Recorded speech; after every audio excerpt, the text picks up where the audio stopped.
Hi guys, welcome to our Good Place reading. My name's Kenzie. I'm going to be playing Eleanor Shellstrop. We have Jeremy over here. I'm not going to do it this time. We have Jeremy playing Michael, and then we have Anne playing Mindy St. Clair. Um, Zach is going to be playing Jason Mendoza. We have Kate doing the scene directions, and Eric will be playing John and Derek. Um, Hunter will be Chidi Anagonye.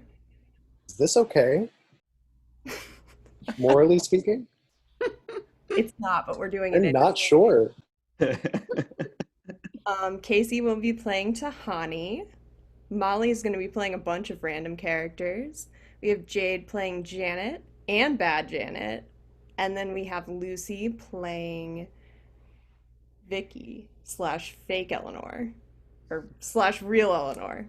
All right, let's get this party started. Good Place pilot, written by Michael Schur. Cold open. Interior pleasant looking waiting room. Morning. Eleanor Shellstop opens her eyes. She sits in a nice looking waiting room. She looks around calmly. From her point of view, written on the wall in huge green letters, welcome. Everything is fine. She smiles a little at that. Michael emerges. Eleanor, come on in. Interior Michael's office. Eleanor settles into a desk and Michael checks a clipboard. Hello, Eleanor. I'm Michael. How are you? I'm great. Thank you for asking. One question. Where am I and who are you and what's going on? Right. So, you, Eleanor Shellstrub, are dead. Your life on Earth has ended, and you are now in the next phase of your existence in the universe. She stares at him placidly. Cool. I have some questions. I thought you might. How did I die? I don't remember. Yes. In case of traumatic, embarrassing, or sudden death, we erase the memory, which can be upsetting. Are you sure you want to hear it? She nods and he checks his clipboard. Right. You were in a grocery store parking lot. You dropped a box of low-calorie fudge cookies, and when you bent over to pick it up, a long column of shopping carts that were being returned to the shopping cart collection area rolled out of control and plowed into you. Oh boy. You were able to grab onto the front of the column of shopping carts, but it swept you out into the street where you were struck and killed by a mobile billboard truck advertising an erectile dysfunction pill called Engorgulate. That's awful. It's not great. If it makes you feel better, there you have been 927,605 more embarrassing deaths in history. That does make me feel better. Thanks. Okay, so who was right about all this? I was Presbyterian. Did we totally nail it? Uh, Not really. The Hindus are a little bit right. The Muslims are a little bit right. The Jews, Christians, Buddhists, basically every religion guessed about 5% of it, except for Doug Forsett. Who's Doug Forsett? Oh, he's this stoner kid who lived in Calgary in the 1970s. One night he got really high on mushrooms, and his friend Randy said, "What do you think happens after we die?" Doug launched into this long monologue, and he got like 92% correct. Oh, me. I mean, we couldn't believe what we were hearing. Wow, then what happened? He huffed some gasoline, fell asleep, and forgot the whole thing. That's him right there. On the wall, a poster of a 1970s stoner smiling. A plaque reads, Doug Forsett, Toronto, closest guess, 10-14-72. Wow, so I'm really dead. It's kind of just sinking in. She belches loudly. Oh boy. Oh God, I can't stop burping. Oh, yes, this is called post-revelation gas expulsion. It happens to about 8% of people, mostly burping, but sometimes. Eleanor farts very loudly. There it is. Greta, dressed like Michael, enters. She's excited. Oh, I didn't know there was a Greta. Ooh, we got a burper. Yes, no gawking, please, Greta. Just give her the solution. Drink that, Eleanor. Greta hands Eleanor a small glass of blue liquid. Eleanor drinks it and stops burping. Wow, that was humiliating. It's a big fear of mine, actually, to do that in front of other people. I'm very sorry. You'll never be afraid here again. I promise. She looks happy about that. Does that mean I'm where I think I am? Well, it's not the heaven and hell idea you were raised on, but generally speaking, in the afterlife, there's a good place and there's a bad place. You're in the good place. You're okay, Eleanor. You're in the good place. She smiles, relieved. Well, that's good. Sure is. Now, you're going to have a million more questions, or exactly, you'll have 6,208 more questions. How detailed is that clipboard? Everything will be answered in due time, I promise. For now, just come this way. They get up to go. Did I have a purse with me? Nope, I'm dead. Right. Okay, let's go. Act 1. Exterior, the good place, Eleanor's neighborhood. Day. They stroll down a beautifully manicured path. There are a lot of flowers and a lot of fountains. Wendy, dressed similarly to Michael, they look like a Four Seasons hotel staff, waves and smiles. Hi, Michael. Morning, Wendy. Happy birthday. She would have been 3,800 years old today. God, her skin looks incredible. So are you God? I thought you'd be taller. No. There are many levels about me. Before you get to Supreme Commander Zortrax, the almighty lizard god who rules us all. I'm just kidding. It's not a giant lizard. Woo. Sorry, that's my little joke. But no, I'm just sort of a helper. I guess you'd say. My job was to design this neighborhood. The good place is divided up into distinct neighborhoods, each one containing exactly 334 people. Why 334? It's just the perfect number of people. Trust me, we're omniscient. So. Okay, okie dokie. There are thousands of neighborhoods, each one of a unique, flawless system created expressly for 334 perfectly matched human souls, blended together in a blissful harmonic balance. Wow. There's a lot of frozen yogurt places. Yeah, every neighborhood has those. People love frozen yogurt. I don't know what to tell you. Exterior main square, a smallish public square with a stage. People mill around excitedly. Eleanor sits down at one of the many chairs and Michael walks onto the stage and waves at them humbly. Hello, everyone, and welcome to your first day in the afterlife. You are all, simply put, good people who lived good lives. But how do we know that you lived good lives? How are we sure? A video screen appears out of nowhere. Michael narrates from the stage. On the screen, title card, So You're Dead. During your time on Earth, every one of your actions carried with it a positive or negative value, depending on how much good or bad that action put into the universe. On screen, we see good person wearing all green, walking into the street. She grabs a child who's about to walk into traffic. Save a child from certain death? Great job. That's plus 1,200 points. On screen, bad person wearing all red, dumps a barrel of sludge into a river. Poison a river with deadly chemicals? Uh-oh, that's a negative 4,610. But it's not only big things. Every sandwich you ate, every time you bought a magazine, every single thing you did created some amount of good or bad, intentionally or accidentally, and accounted. On screen, good person is now in a coffin looking peaceful. When your time on Earth ends, we calculate the total value of your life. The measuring system is too complex for you to understand, but trust me, it's perfectly accurate. On screen, we pull back to see many people in coffins. Numbers are calculated on screen for each, pluses and minuses rapidly. Good person's number ends in the highest, plus a whole bunch of numbers. And it blinks green. Only the people with the very highest scores, the true cream of the crop, get to come here, to the good place. Everyone else goes to the bad place to be tortured for eternity. So, you are here because you lived one of the very best lives that could be lived. On screen, all the people disappear except the good person, who floats into a white room. On the wall, it's written in green, The Good Place. Now you will reap the rewards of that good life, and you won't be alone. Your true soulmate is here too. On screen, good man walks into frame, and they smile and hold hands. People in the crowd murmur excitedly. That's right. Soulmates are real.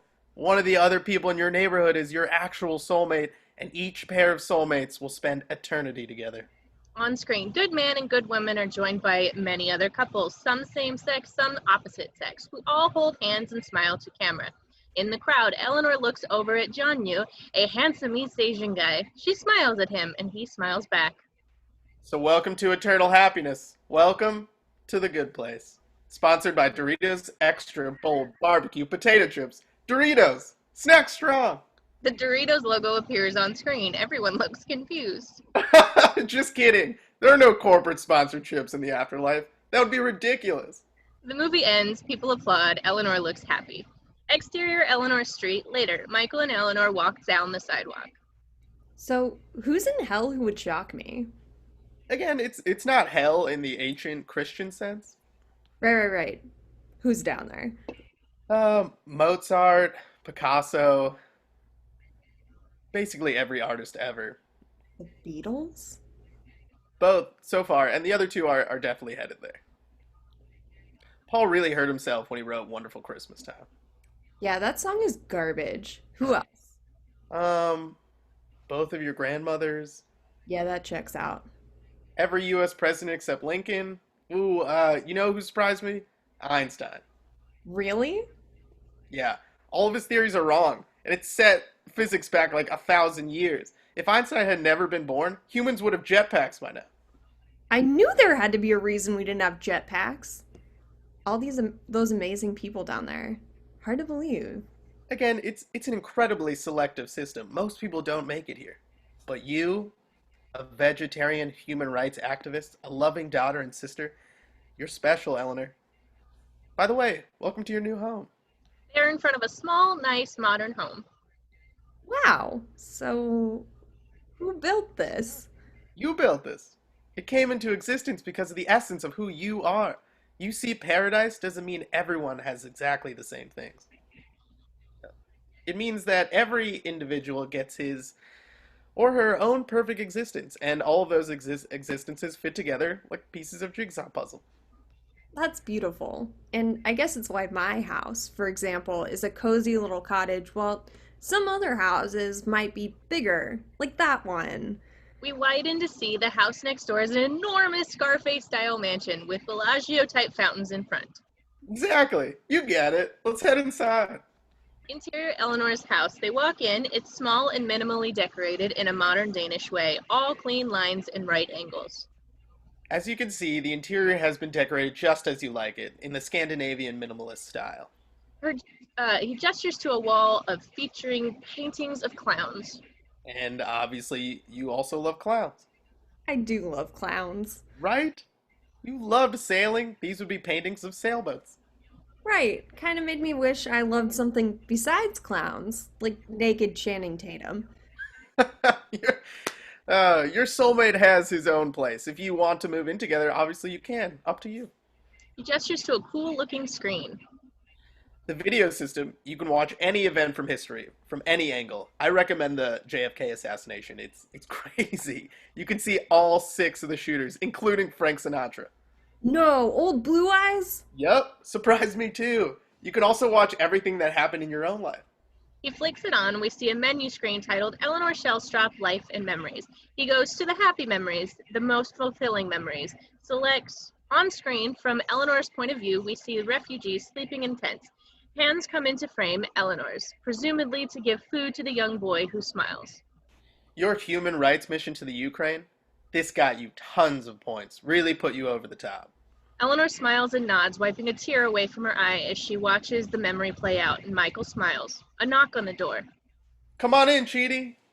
Chidi walks in, handsome, 30s, kind face.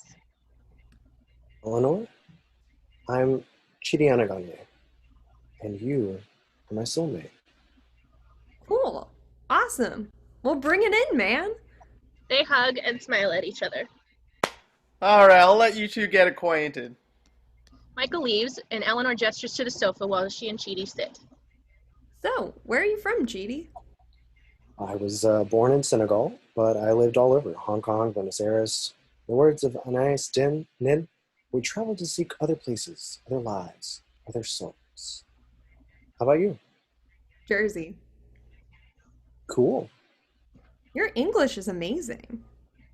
Oh, I'm not speaking English. I'm speaking Senegalese. I think this place just translates whatever you say into a language the other person can understand.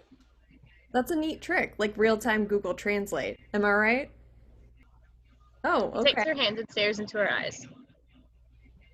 Oh, okay. I spent my life in pursuit of fundamental truths about the universe, and now that we're here, we can actually learn about them together. It's overwhelming. Chidi, if you're my soulmate, that means that you would never hurt me for any reason, right? Of course not. Promise me. Say, I promise I will never betray you. I swear, all the forces in the universe, that I will never say or do anything to cause you any harm. Good. Because those aren't my memories. I was not a veterinarian. I have never been to the Ukraine. I hate clowns. I think there's been a mistake. I'm not supposed to be here. He stares at her, wide-eyed. Act 2. Interior Eleanor's house continuous. Eleanor paces around and Chidi's mind races. Are you sure this isn't for you? Yeah, man, I'm sure. I was not a veterinarian who rescued orphans and collected clown paintings. They got my name right, but nothing else. Someone royally forked up. Someone forked up. Forked. Why can't I say fork? If you're trying to curse, you can't hear. I guess this neighborhood has a lot of people who don't like it, so it's prohibited. Ugh, that's forking bullshirts. I don't understand. How did Michael not find out when he showed you around? Because I lied my butt off. I realized what was happening and pretended to be whoever he thinks I am. I even managed to cry a little at my fake memories. Pretty good, right? Yes, congratulations. You're an excellent liar. So, who are you if you're not this person? What did you do for a living? I was in sales. 2. Interior Call Center Atlanta, 6 years ago, flashback. Eleanor interviews for a job with Wallace, 40s. She's looking at a bottle of medicine. It's called Breathe Well, and you just cold called these seniors and tried to hawk it. Between us, it's not FDA approved, and it doesn't technically work. So try to... Yeah. You need me to lie to old people and scare them into buying faulty allergy medication. I get it. Which one is my desk? Interior Eleanor's house, back to scene. You defrauded the elderly. Sorry, the sick and elderly. I was good at it too. Top salesperson 5 years in a row. That's worse. You get why that's worse, right? Can we take a walk or something? Good idea. I gotta get out of this awful house. Everything is so wooden and hard. It's like it was built for a marionette family. They head out. Exterior Good Place Outdoor Cafe, afternoon. They sit and eat frozen yogurt. All around, small groups of people are smiling and introducing themselves. Even here, frozen yogurt is like just okay. Maybe it's a test. Maybe if you go to Michael and tell him the truth, you'll pass the test and get to stay. You want me to rat on myself? Screw that, man. I can't risk going to. We don't know anything about it. Maybe it's not that bad. It's called The Bad Place. Well, sure, but maybe that's just compared to here. Let's ask Janet. Hey, Janet? Janet immediately appears right behind Eleanor. Hi there. God, what the fork? Where'd you come from? I'm Janet, the informational assistant here in the Good Place. You can call me at any time and ask me about any subject. It's incredible. You can ask her about the creation of the universe or history. There was this guy who lived in Avondale, Arizona around 2002 named Kevin Paltonic. He was on the lacrosse team. Is he gay? No. Really? Wow. Guess he didn't want to have sex with me. That's disappointing. That's what you ask? You can get a true answer to any one of life's mysteries. Fine. How many, whatever, stars are there in the universe? There are 471 octillion, 991 septillion. Okay, whatever. I don't really care. Janet, I have a question. What's the bad place like? Oh, sorry. That's the one topic they don't want me to tell you about. I am only allowed to play you a 2-second live audio clip of what is happening there right now. We hear a cacophony of horrifying screams and moans and yells and awfulness. Eleanor and Chidi react. Anything else? That's all. Thanks. Janet exits. Chidi and Eleanor look at each other. Well, that sounds like it sucks pretty badly. Exterior neighborhood later. They walk past a row of large, beautiful mansions. Does everyone have an awesome house except me? Okay, I say we just lie low and hope they don't notice me. I don't think I can help you. I don't like being dishonest, and I can't advise you to be dishonest either. Come on, you don't have to be such a Boy Scout. I was a Boy Scout, actually, highly decorated, until I resigned on principle because of their stance on homosexuals. Ah, brother, you're a real do-gooder, aren't you? Yes, everyone here is, except you. I'm just asking you to fudge a little. You must have told a little white lies in your life, right? What was your job? I was a professor of ethics and moral philosophy. Son of a birch. They arrive at Eleanor's house and Chidi grabs his stomach. I'm getting a stomach ache. I'm in a perfect utopia. I have a stomach ache. Wow, this is awful. I think I have to tell Michael about this. Tell Michael what? Michael walks up with Zehani and Jianyu holding hands. Hey, Michael, what have you been up to? Oh, just settling everyone into eternal paradise. Sure, sure. This is Tahani and Jianyu. They are soulmates and your next door neighbors. Hi, I'm Eleanor Shellstrop, and this is my soulmate, Chidi. They all shake hands. When Zehani speaks, she has an upper-class British accent. Hello, Chidi. What a fantastic name. It's like poetry. And can I just say that I love your house? It is so tiny and cute. Thanks so much. Tahani and Jianyu are having a little welcome party tonight for the entire neighborhood. Oh yeah? Is that because your house is so big you can fit everyone? Exactly, yes. And also because I simply adore entertaining. I just adore it. I truly do. She laughs as if tickled by how much she adores it. Michael laughs as well, then Eleanor laughs a little too hard. You adore it. I do, truly. Jean-Yu here was a Buddhist monk, so entertain on a grand scale is new to him. But don't worry because I adore it. We'll see you both there.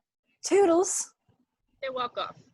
Oof, no one who says toodles should be able to get into heaven. It's not heaven. It's the good place. And it's for good people. And good people don't lie. I'm going to tell Michael. It's the right thing to do. He starts to walk after Michael. She grabs his arm. Just hang on. Before you go ratting me out to the feds, remember, you promised you would never do anything to hurt me. And unlike me, you're a good person, so you have to keep your promises. Ha! Got you. Chidi realizes she's right and clutches his stomach. It's getting worse. The stomach ache is getting worse. I feel like my soul is being strangled. Eleanor pats him on the back.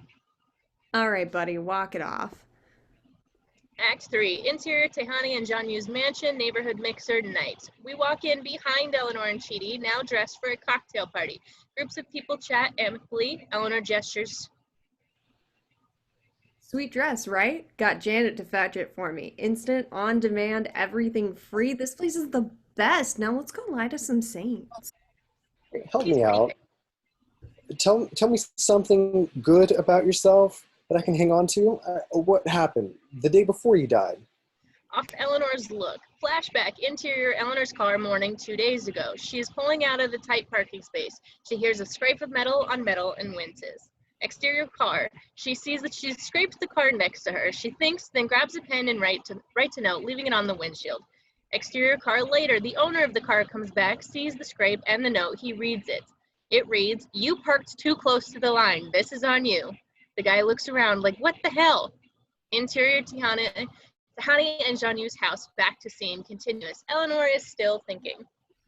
Don't remember anything specific. Look, maybe I wasn't a saint or anything, but I never killed anyone. I wasn't a bully. I never found a wallet outside on IHOP and thought about returning it, but then saw that the owner lived in another state and just took the cash and dropped the wallet back on the ground. That's very specific, and it makes me think you definitely did do that. All I'm saying is these people might have been good, but are they really that much better than me? Interior Tahani Jianyu's house later, montage. They talk with Pamela and Bongcha. That's when I knew I had to spend my life fighting for women's rights in North Korea. I knew I'd be jailed for it, but that seemed a small price to pay. What did you do for a living, Eleanor? Oh, long story. I'm headed to the bar. Would you like anything? She scuttles off. Interior later, montage continued. Eleanor talks to Rachel. So we said if the UN won't remove the landmines, we will. And we personally dug up more than 1,000 unexploded mines from the area surrounding the orphanage. Eleanor, what did you I'm do? heading to the bar. She downs her wine and rushes off. Later, they talk to Shover, And he said, "You'll die without both your kidneys." And I said, "But you will live, and that means climate change can be reversed." It was a simple decision, really. Wow, that is so amazing. Hey, Janet, Janet appears behind her. Hi there, how can I help? I've had 8 glasses of wine and I feel nothing. Can you not get drunk here? It's suddenly very important that I get drunk. Our default setting is that alcohol has no effect. If you want it to affect you, just think to yourself that you'd like to be drunk. Got it. On it. Thanks. She grabs 2 glasses of wine from a passing tray, closes her eyes like she's making a birthday wish, and downs them both. Interior later, Michael clinks his glass to everyone and everyone quiets down. Eleanor is now pretty drunk. I won't take up too much of time here. As Shakespeare once said, brevity is the soul of wit. Although he's, so maybe we should ignore that advice. Really? Shakespeare? There's been a lot of bad high school productions of Midsummer.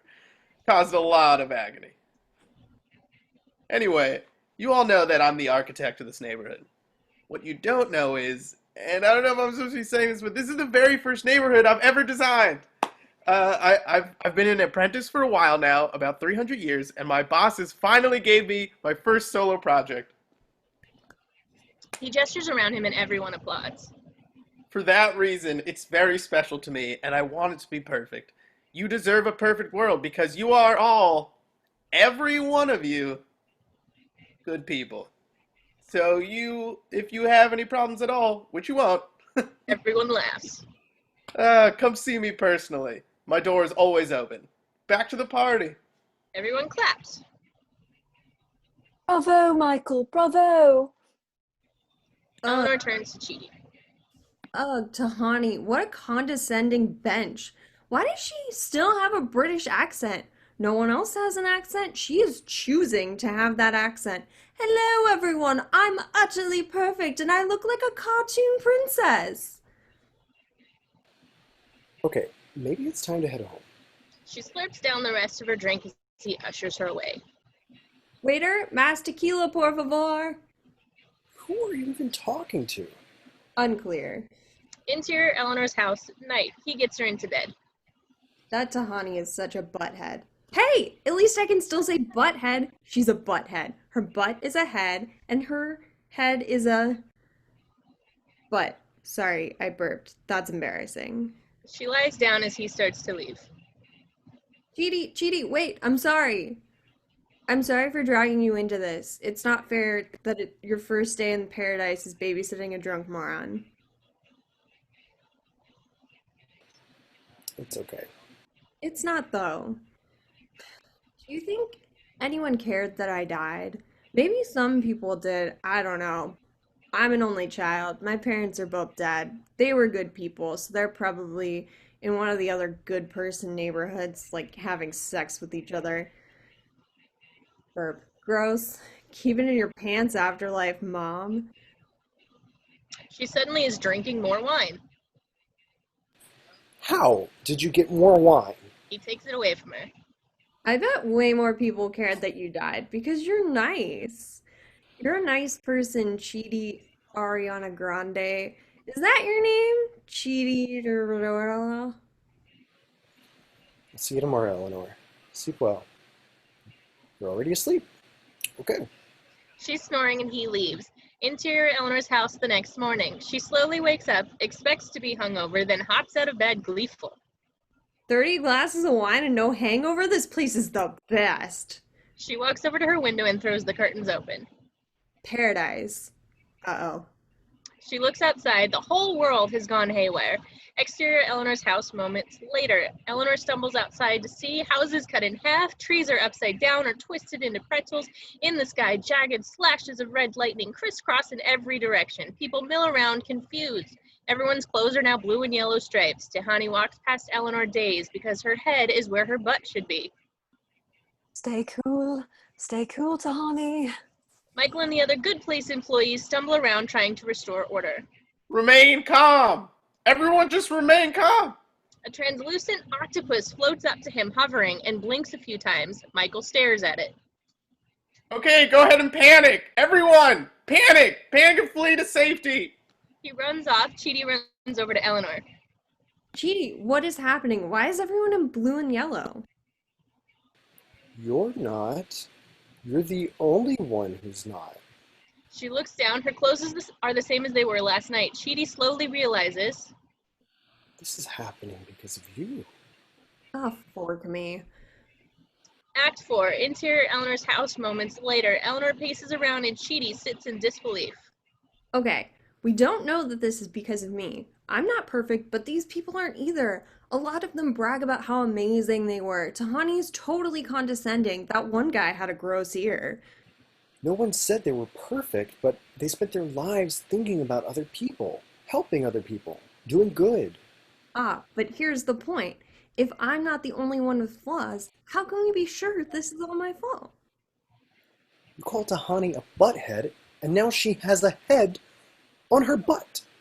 Fair, that's a fair point.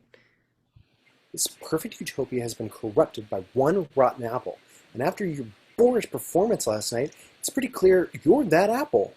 Hey, I was fine at that party. Name one thing I did that was rude or boorish or unethical. Off Chidi's incredulous look. Flashback. Interior Tahani Janya's house. Previous evening. Chidi and Eleanor stand with two men, Neil and Walklave. So then I was like, that's the thing about me. I'm super chill. It's like one of my best qualities. Sorry, what was your question? I honestly don't remember, and I think he asked it to me. Freeze frame. Text on screen. Narcissistic. Interior Tahani Janya's house. Elsewhere. Flashback continued. Chidi and Eleanor talk to Horatio and Fung. It turns out the universe is essentially utilitarian. Must be rolling over in his grave. They all laugh. We see that Fung's ear is oddly shaped and he has hairs coming out of it. So much gross hair. Freeze frame. Text on screen. Superficial. Interior bathroom. Flashback continued. Eleanor stealthily cuts a line for the bathroom. Freeze frame. Text on screen. Selfish. Later, flashback continued. Eleanor looks around and then opens the medicine cabinet. Freeze frame. Text on screen. Inconsiderate. Only to find that there's no medicine, obviously. Lame. Interior elsewhere. Flashback continued. She sees Michael across the room and whispers to Neil. Michael's kind of full of himself, huh? Like, we get it. You're the architect of this place and you're amazing. Freeze frame. Text on screen. Talked crap about Michael. Well, I mean, he's literally a deity. Walks away and turns to Chidi. Neil's kind of a stick in the mud, huh? Freeze frame. Text on screen. Talked crap about Neil. Eleanor, for goodness sake. He walks off. She rolls her eyes. Every single person here is a dweeb. Freeze frame. Text on screen. Talked crap about every single person there. Interior Eleanor's house. Back to scene. Eleanor and Chidi. Whatever. It was a boring party. Give me a break. This place is like a barometer of your behavior, and the chaos is proof. You don't belong here. Eleanor is hurt, but she sees the truth in that. Well, then, this system sucks. One person in a million gets paradise and everyone else is tortured forever. Maybe I wasn't freaking Gandhi, but I did okay, you know? I don't belong down there. I was a medium person. I belong in a medium place between perfect and utopia and miserable hell. Like Cincinnati. All the people who aren't great but aren't terrible should spend eternity in Cincinnati. Apparently, it doesn't work like that. I'm sorry, there's nothing anyone can do. I think you should just confess. Eleanor sighs, then gets an idea. Unless there is something you can do. Unless you can teach me. Teach you what? how to be good. That was your job, right? Teaching ethics. Look, they didn't know I was a problem when I first arrived. Things only went crazy after I was an asshole to everyone at the party. You know I'm trying to say asshole and not ashhole, right? I got that, yes. Give me a chance. Teach me how to be good. Either it works and I earn my place here, or it doesn't and they catch me anyway. You spent half your life figuring out what makes someone good or bad. Now you have the perfect test case. You want me to experiment on you? Like a guinea pig? Yes, let's turn this guinea pig into a guinea swan, or whatever. He thinks, and there's a knock at the door. Hello? Emergency neighborhood meeting, you guys. I'll be right there, Michael. If I walk out there in these clothes, I'm toast. My soul is in your hands, soulmate. What's it gonna be? Off his face, to be continued. The Good Place, Mindy St. Clair. Interior supermarket day. I Did It My Way by Frank Sinatra plays as Eleanor throws items into her shopping cart. Tequila, Lonely Girl margarita mix, chips, a shrimp party planner, etc. She rams carts with a lady in yoga pants. Ow, what the hell? Walk it off, Lululemon. At the register, she picks up a magazine called Celebrity Baby Plastic Surgery Disasters and reads her weekly horoscope. Live like every day is your last? Bite me. I'm gonna live forever, bitch. Ma'am, it's $132.21. Eleanor swipes her credit card. So, big plans this weekend? Yup. I'm gonna sit alone in my house watching wedding fails on YouTube, drinking margaritas through a Twizzler straw until I pass out on top of my vibrator. Exterior supermarket. Eleanor pushes her cart out of the store, passing a dude with a clipboard. Hi there. Do you have a second to talk about the environment? No, buzz off, whale humper. You know, I see you here all the time, and you're always mean to me. It really hurts my feelings. It does, because the minute you're out of my line of sight, I literally forget you exist. Watch. You're bothering me? Now I don't care. Now I don't care if you die. See? Why are you like this? Excuse me, why am I like this? You don't know me, dude. You don't know what I'm like. She drops her bottle of Lonely Girl margarita mix. Look what you made me do, Jagoff. She leans down to pick it up, and it's right in the path of a column of shopping carts careening towards her. Oh my god, look out! Uh-oh. Interior train day. Eleanor wakes up with her head against the train window. Oh, good. You're awake. Can I ask you a question about where we're going? Sure. Where are we going? I forgot. We're going somewhere that's not the good place, and it's not the bad place. We're going to a medium place. Is there a 7-Eleven on the way? Because Janet's powers aren't working, and I want some gum and some football cards and some scratchy tickets. Go away from me. Okay. Can this train go any faster, Janet? No pressure, but Jason and I will literally be tortured for all of eternity if we get caught. Sorry, there's no way to tell we're going to Mindy St. Clair's house. It'll be our sexy little secret. Jason taught me about sexy things. Oh yeah? What other things did he say were sexy? Lamborghinis, cool snakes, spinning rims, 20,000 followers on Instagram, girls with pigtails, eating lollipops, latex pants, Carl's Jr. ads, and sex. Some of those things were right. Janet and Jason high five. Interior Michael's office. Michael, Chidi, Tahani, and real Eleanor sit in front of Sean, who sits at Michael's desk. I'm here to preside over case 0003 regarding the soul of Eleanor Shellstrop. The bad place has sent Bad Janet to present their argument. Phone chimes and Bad Janet appears. What's up, ding-dongs? Yeah, so basically, the fake Eleanor's a dirty bag, and these jabronis are gonna try and claim she's less of a dirty bag now, but she just stole your train, and she still sucks bad. And she belongs with us. Oh, also, check this out. Nailed it. A tone chimes and Bad Janet disappears. I have ruled the fart inadmissible as evidence. What I will consider is the recent development of Eleanor stealing my train. Now, hold on a second. She stole your train to voluntarily go down to the bad place. She was sacrificing herself because she is a wonderful, selfless, Sean retreats into a cocoon. No, don't. Oh. What's happening? I should have warned you. Sean only cares about cold, hard facts. If he detects any feelings in your voice, he retreats into a cocoon.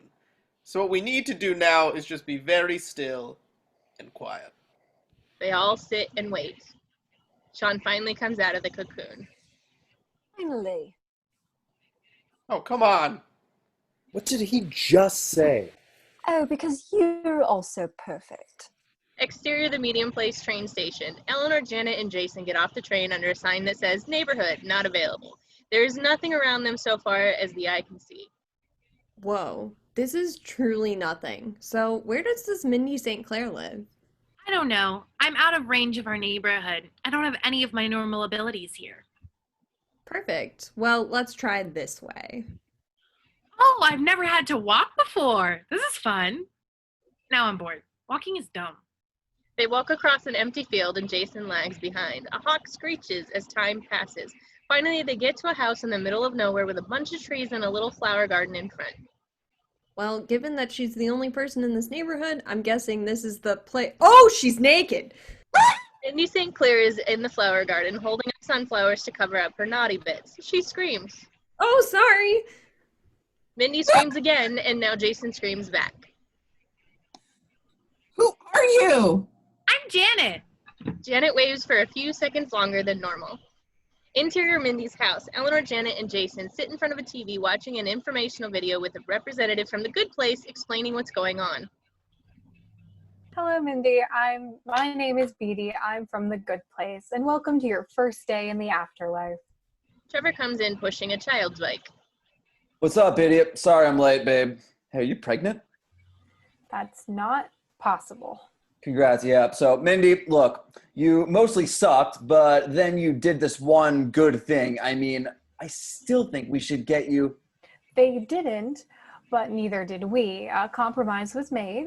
The neighborhood you are in now by yourself. You submitted a list of things you wanted. The Good Place provided those things. Yeah, and the bad place made some modifications. We got you your favorite beer. Yeah, but it's always warm. On your jukebox, you'll find every song ever sung. Yeah, by the Eagles. It's only the live versions. Also, there's some spoken word poetry from William Shatner. It is deeply terrible. You get the idea. Welcome to eternal mediocrity. Welcome to the Medium Place. So what's up? What's your deal? Are you single? What's going on? The TV goes static. Mindy walks in a teal power suit. Sorry about before.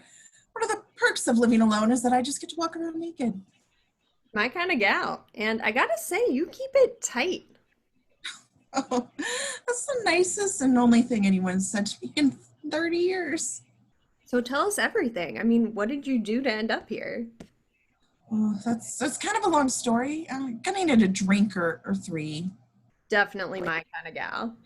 You guys have fun. This is me and Janet's honeymoon, so we're gonna go and try and figure out how to have sex. They get up and leave, holding hands. Interior Mindy's kitchen. Mindy and Eleanor are drinking warm beer at a table. So I was a hotshot corporate lawyer in the 80s. I only cared about making money and doing cocaine. One night, I had an epiphany, right? I needed to do something good with my life. So I drew up plans for this foundation that would help kids all over the world and would advance human rights and revolutionize agriculture and just improve every nation and every society in a very possible way. You were pretty coked up, huh? Oh, yeah, man. Flying high. It was so awesome. But you're not going to believe this. I followed through. I went straight the next morning. I woke up the next morning. I went straight to the bank and withdrew my life savings. And I was going to start that charity. Good for you. And then I immediately fell into some subway tracks and was electrocuted by the third rail. Oh. Honestly, not the type of rail I thought it was going to kill me. Because, you know, I love cocaine. Do you have any? I shouldn't. Do you? No. Yeah, I mean, I was just kidding. It was a joke. I mean, who would want to do cocaine right now? She She stares into space desperately. Long beat. Are you okay? Anyway, so after I died, sister found my plan and she used my money to start the Mindy St. Clair Rescue Alliance. Yay! And it's actually the largest relief aid charity in the world. Oh, so the question was, did you get credit for all those good person points or not? Exactly. I don't know how long my case was pending or whatever, but when I woke up, the two sides had been fighting for me a long time. Like a stripper over that last bump of coke at the party, if you know what I mean. She laughs and Eleanor looks scared. But anyway, they finally come to this compromise, you know. Well, beats being tortured. I was about to turn myself in. No, yeah, there's no time for that morality nonsense, sweetheart. This is about survival. You gotta look out for number one. Flashback, interior call center. Eleanor has a headset on and is busy telemarketing. Right, well, we don't have any proof that it doesn't cure Alzheimer's. A bunch of her coworkers walk up to her cubicle holding a birthday cake and wearing party hats. Eleanor, we've got a surprise for you. Yeah, thanks, but I brought my own cake. Oh, I know you've only worked here a few weeks, but we have this little office tradition where we all pitch in and then we... Yeah, no, I get it. It's just, I know what kind of cake I like. Plus, then it's Lisa's birthday next week. And if I let you guys get me a cake, that means I gotta pitch in for Lisa's cake and sing to her and wear one of those dumb hats you are all wearing right now. No thanks. This way, I don't owe you anything. You don't owe me anything. Later. Eleanor returns to her call. What were we talking about? The coworkers walk away with their boss. What is her deal? Why is she like this? I don't know, but the meaner she is, the more it turns me on. Is that weird? You're my boss. Oh, say that to me again, but more discuss with me, like I'm a worm. Interior Michael's office day. Eleanor is supposed to be in the bad place, arrived here by accident, assumed another person's identity, and has now escaped. Is that the whole story? Well, no. Someone else was sent her here by mistake. His name is Jason Mendoza, and I believe he's on the train with Eleanor. You knew about Jason?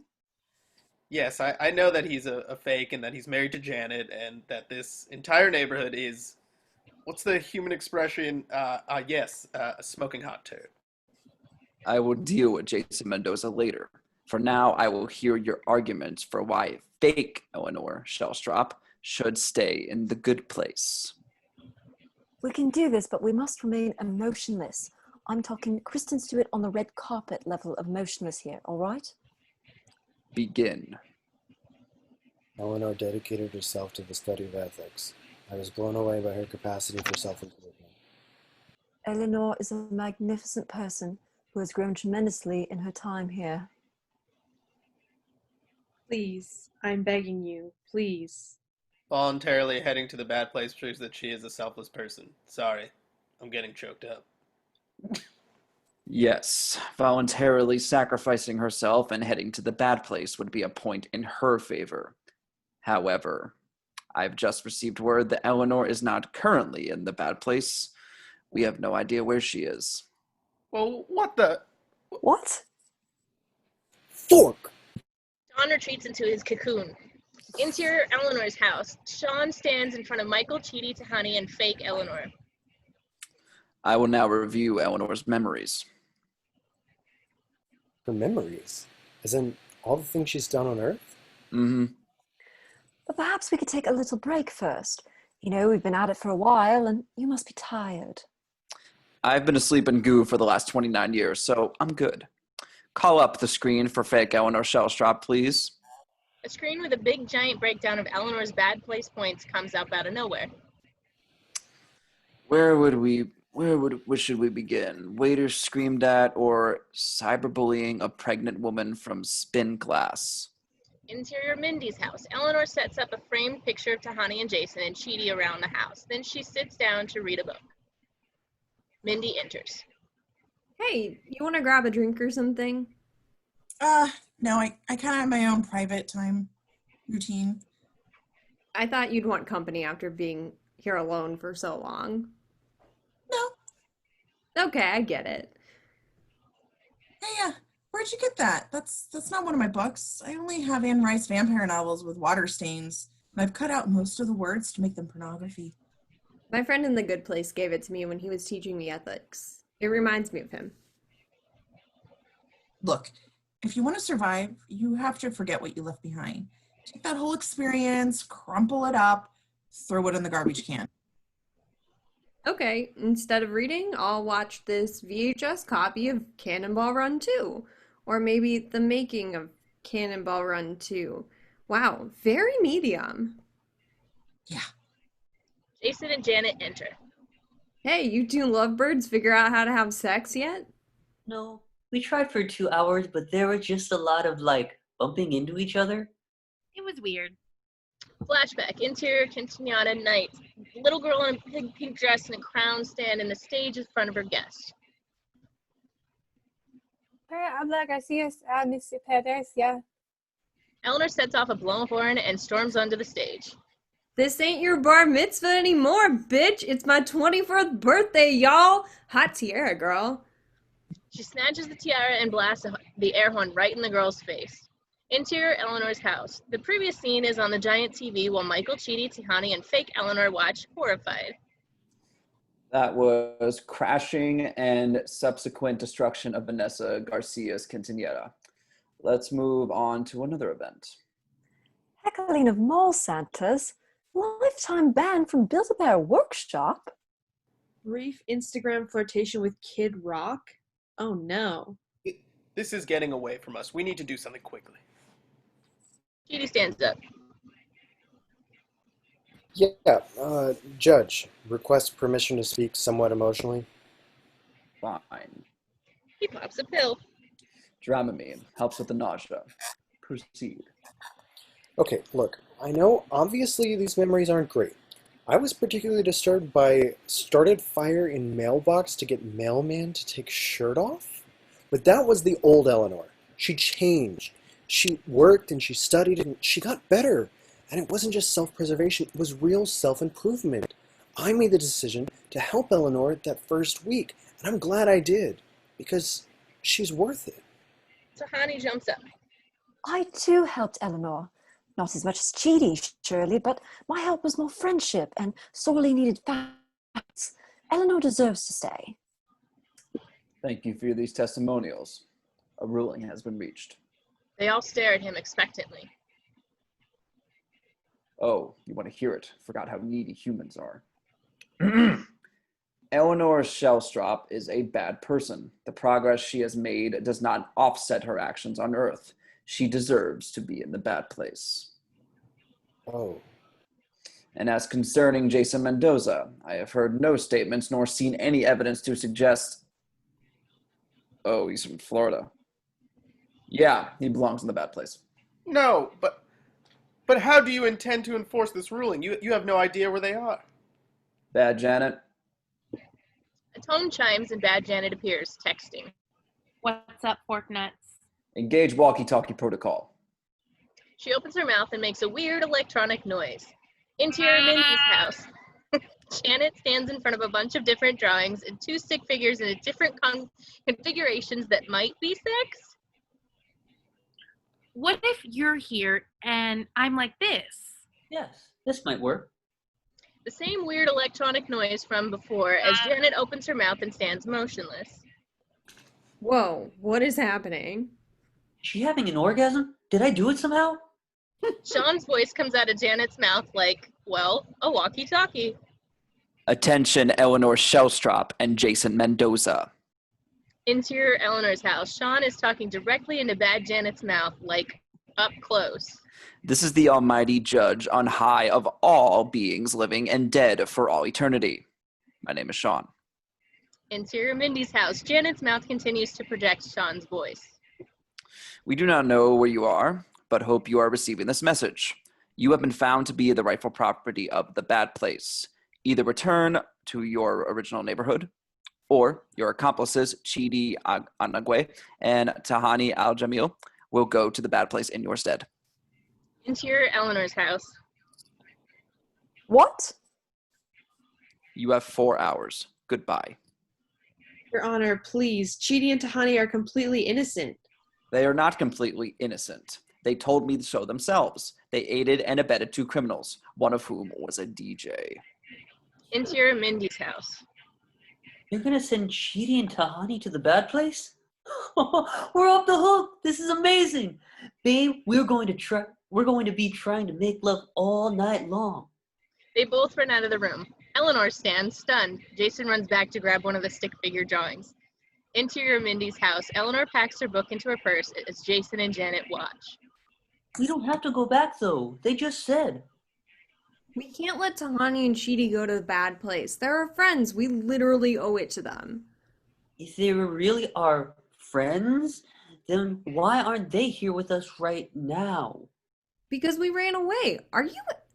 Does your brain work actually? Do you have a functioning brain? That's a good point. I wouldn't go back for those turkeys. How can you say that? I'm practically here. Okay, you go back, turn yourself in. You get sent to the bad place and you never see your friends again. Or you stay here, you're safe from the bad place and you never see your friends again. It's the same results, except if you stay here, you don't get tortured. But they do. That's their problem. Your problem is whether you get tortured. Now, if you'll excuse me, it's my masturbating time. When isn't it? We're going back. But Now. She drags him and Janet out the front door. Exterior train station, night. Eleanor rushes to the train with Janet behind her. Can we even make it there in time? I believe so. That will be close. Where's Jason? Jason comes running up with a lit Molotov cocktail.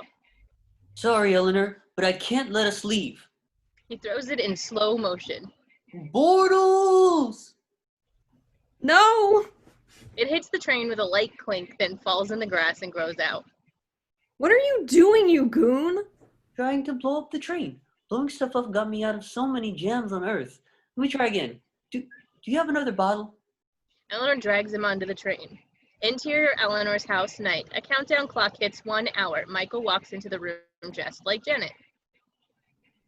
Hi there. Since there's no Janet here to serve you, I brought you 2 a little treat. Oh, kind of a last meal. Not like a last meal, just the final food you might ever eat. I'm going to miss these little perks when I'm down in the bad place, being forced to wear a knockoff handbag and drink tap water. That's what you think hell is? Interior train, night. Janet, please, we have to go. I won't start the train until my husband says it's okay. I'm sorry, Eleanor, but I engaged a ride or die protocol, so I'm loyal to Jason forever. Eleanor walks over to Jason, who is curled up in a ball. Buddy, come on, we gotta go. I don't want to go to the bad place. It's scary, like the movie Ratatouille. What? Yo, I ain't trying to have rats living in my hat and pulling my hair to get me to do stuff. I'm scared too, but we can't just abandon our friends and let them take the fall for us. Sure we can. It would be so easy to do that. We could just go back to Minnie's house, chill out. I'd get used to room temperature beer. Me and Janet could keep trying to solve the problem of how to have sex, which could take years. Let's pretend that we didn't hear the Janet walkie-talkie message. No, it's time to own up, dude. I spent my whole life acting like Mindy, me first, no matter what, and it literally took dying and being around a bunch of good people to realize that I was kind of a nightmare. Why were you like that? Well, let me tell you about Doug and Donna Shellstrop. Flashback. Interior, Eleanor's childhood home, day. Eleanor's dad is on the couch with his feet up while she walks in holding a cake. Hey, Dad, just a warning, Mom's gonna be here in a second. Oh, your mother's coming. Oh boy, how'd the silverware? You mean the silverware you stole from Mom? Yeah, but she keeps trying to steal it back. Donna Shellstrop comes running in holding a rosé with ice cubes and a straw. I drove as fast as I could. You scored free WrestleMania tickets? There are no tickets, Mom. I knew that was the only way I could get you here. Burn. Eleanor, just because your father and I are divorced does not mean you can disrespect me like this, okay? We are a family. Whose birthday is it? Mine. No, are you serious? No way. Oh, that was a BS foul on Chapman. And since you both forgot again, which means you definitely didn't get me a present again, I got myself something. I just need you to sign it. She hands her mom a file. Emancipation papers? Honey, what does emancipation mean? It means I'd be on my own. All my life, I've been taking care of myself and you. I worked 2 after-school jobs because you blew half my college fund bailing your boyfriend out of jail. Wow, so irresponsible.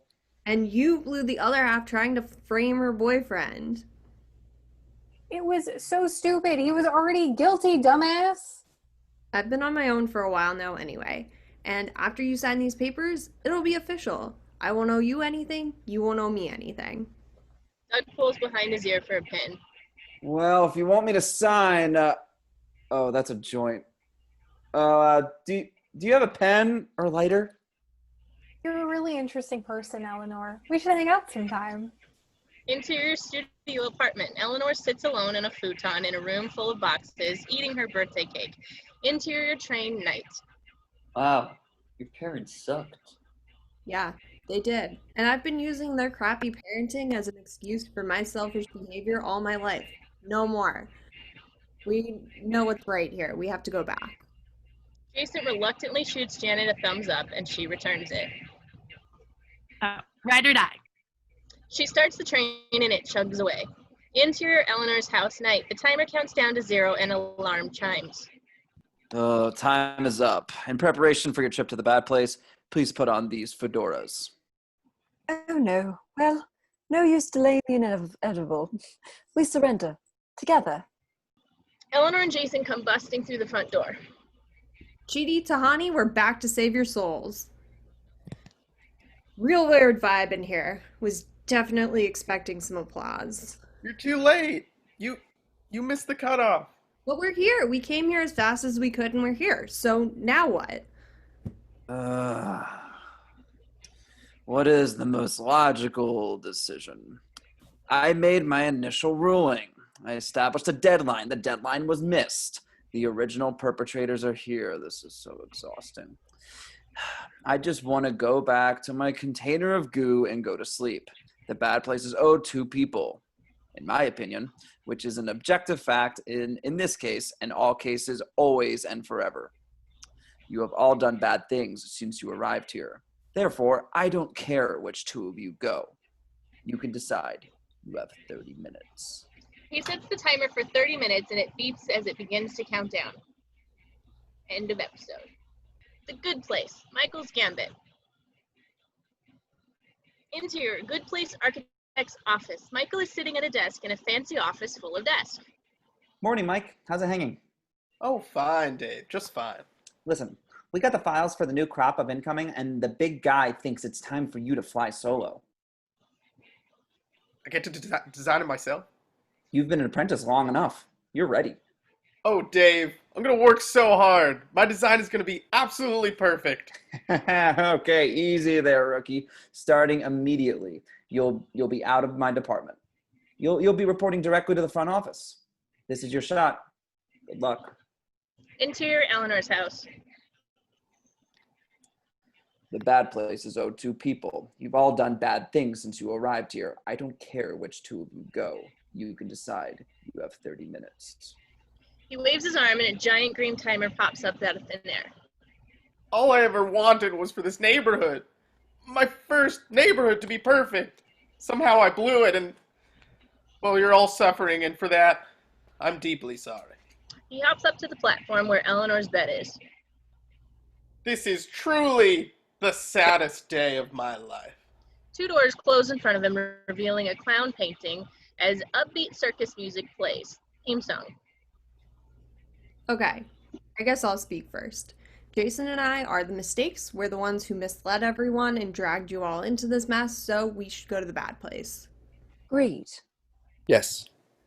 Okay, I thought you were gonna at least pretend to fight me on that, but whatever. Hang on. That judge guy said everyone here has done bad things. Let's look at this ethically. For what I hope is the last time, it is ethically. You guys helped me and Eleanor, right? But we're bad. So you helping us was bad. It's basic consequentialism. The morality of action is solely judged on its consequences. Great. The one time you actually remember something from class. Maybe I was brought here by mistake, but since we've been here, I just tried to stay out of everyone's way. Chidi's done worse stuff than me. He murdered Janet. He killed my wife. I was trying to stop you from doing it. Yeah, but you did it. He who smelt it murdered Janet. Okay, well, it's settled then. Eleanor and Jean-Yu are leaving. For the last time, my name is Jason, not John Yu, the amazing and incredible monk. Which is why you belong in the bad place. And by the way, Janet is not your wife or your soulmate. There's a Janet in every neighborhood. Well, I'm in love with this Janet. We did a bunch of amazing and awesome stuff, which almost turned out to be sex. And we were married in a legal ceremony. It was not legal. Okay, J-Bones, you and me outside. What? But I'm not going. I don't wanna. I know you don't want a goofball. I don't want to either. But let's face it, Chidi and Tahani are better people than we are. We tried to improve ourselves, and you know what? We did a good job. Well, I did a good job. You mostly fell asleep in class and made fart noises with your hands. Jason makes fart noises with his hands. I could never do that on Earth. This place truly is paradise. We switch over to Tahani and Chidi, talking on the couch across the room. Look at them, whispering away like two beef eaters on a tea break. I bet they're plotting against us. No way. Eleanor wouldn't do that. You two have feelings for her, don't you? Yes, but no. Please don't make me think about this again. My brain will break. I'm sorry, it's just that I have certain feelings for you. I don't mean to contribute to your misery. It's just that I'm frightened. I don't have an actual soulmate. What's going to happen to me when Jason and fake Eleanor go and you're off with real Eleanor? With a Tahani? Eleanor and Jason walk back in. Okay, team meeting. Jason has agreed that the two of us should go. Hi, Tahani. Sorry for everything. After I'm gone, you can go ahead and clean out my butthole. Thank you. I love you so much, baby. Promise me you'll visit? I will not. It is literally impossible for me to do that. Jason and Janet hug. Well, it's been real, dog. Chidi gives her a weird look. Sorry, that's how I ended most of my serious relationships. Yeah, that checks out. I feel like I failed you.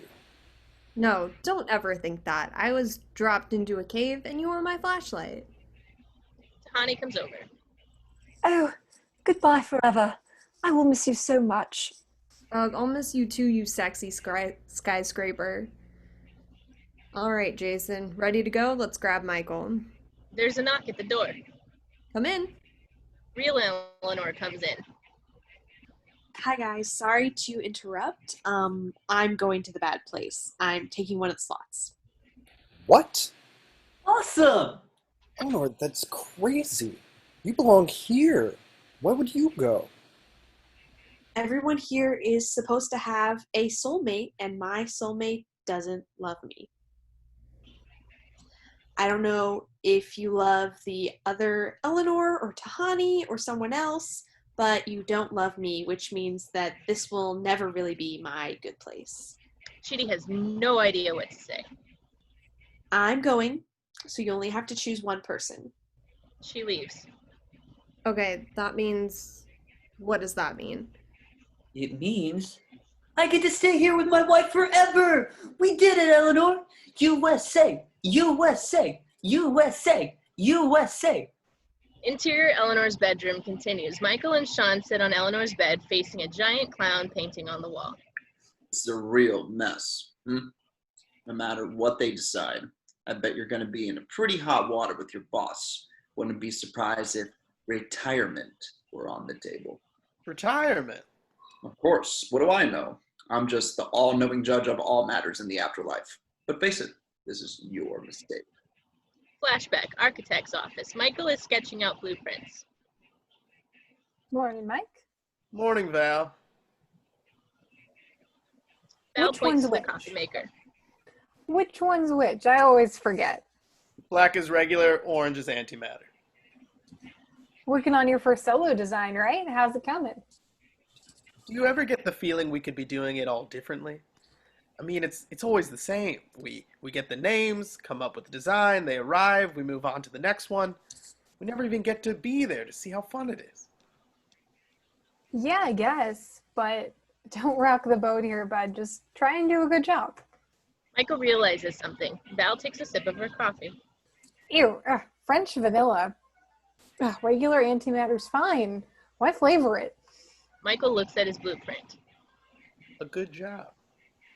He crumples up the blueprint and chucks it away. On a new sheet of paper, he writes Neighborhood 12358W, the good place, a bold new plan. Michael leans back in his chair and smiles. Interior Eleanor's house night.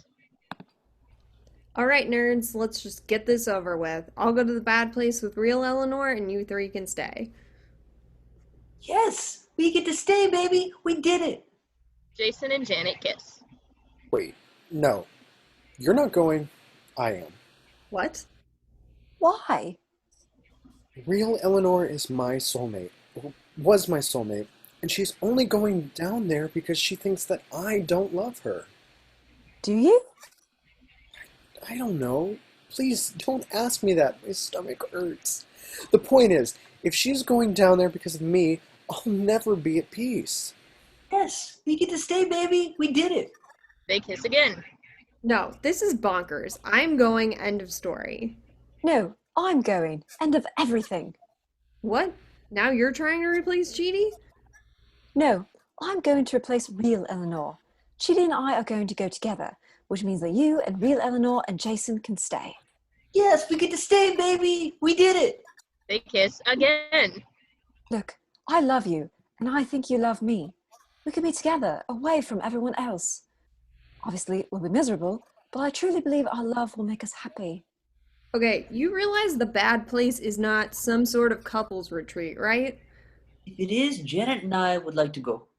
Oh, that's enough out of you, robot lover. Hey, that's racist. Not a robot. Oh, you have some nerve. They all start arguing. Guys? They ignore her.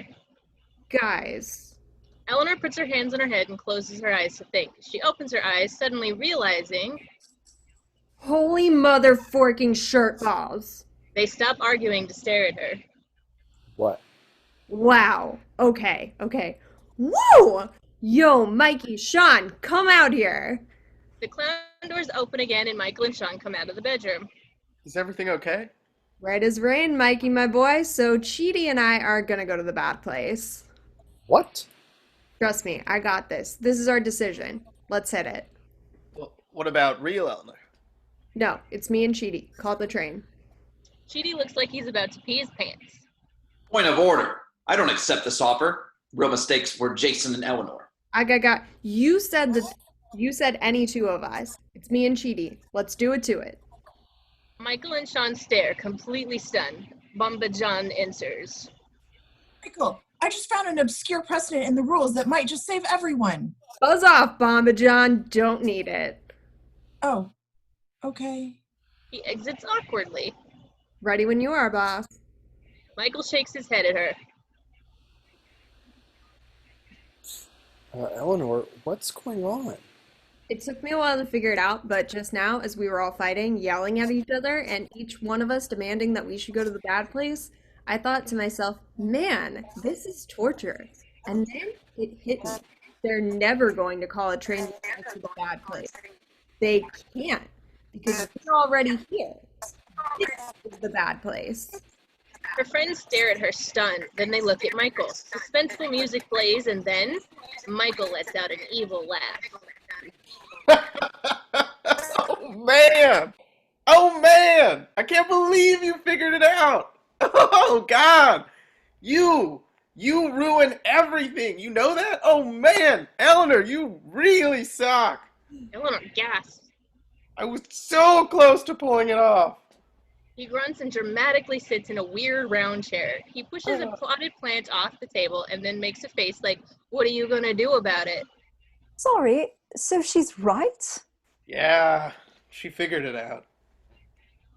No, this doesn't make any sense. This is paradise. Oh, it looks like paradise, but it's actually a filthy dumpster full of our worst anxieties. I'm surrounded by people who are literally better than me.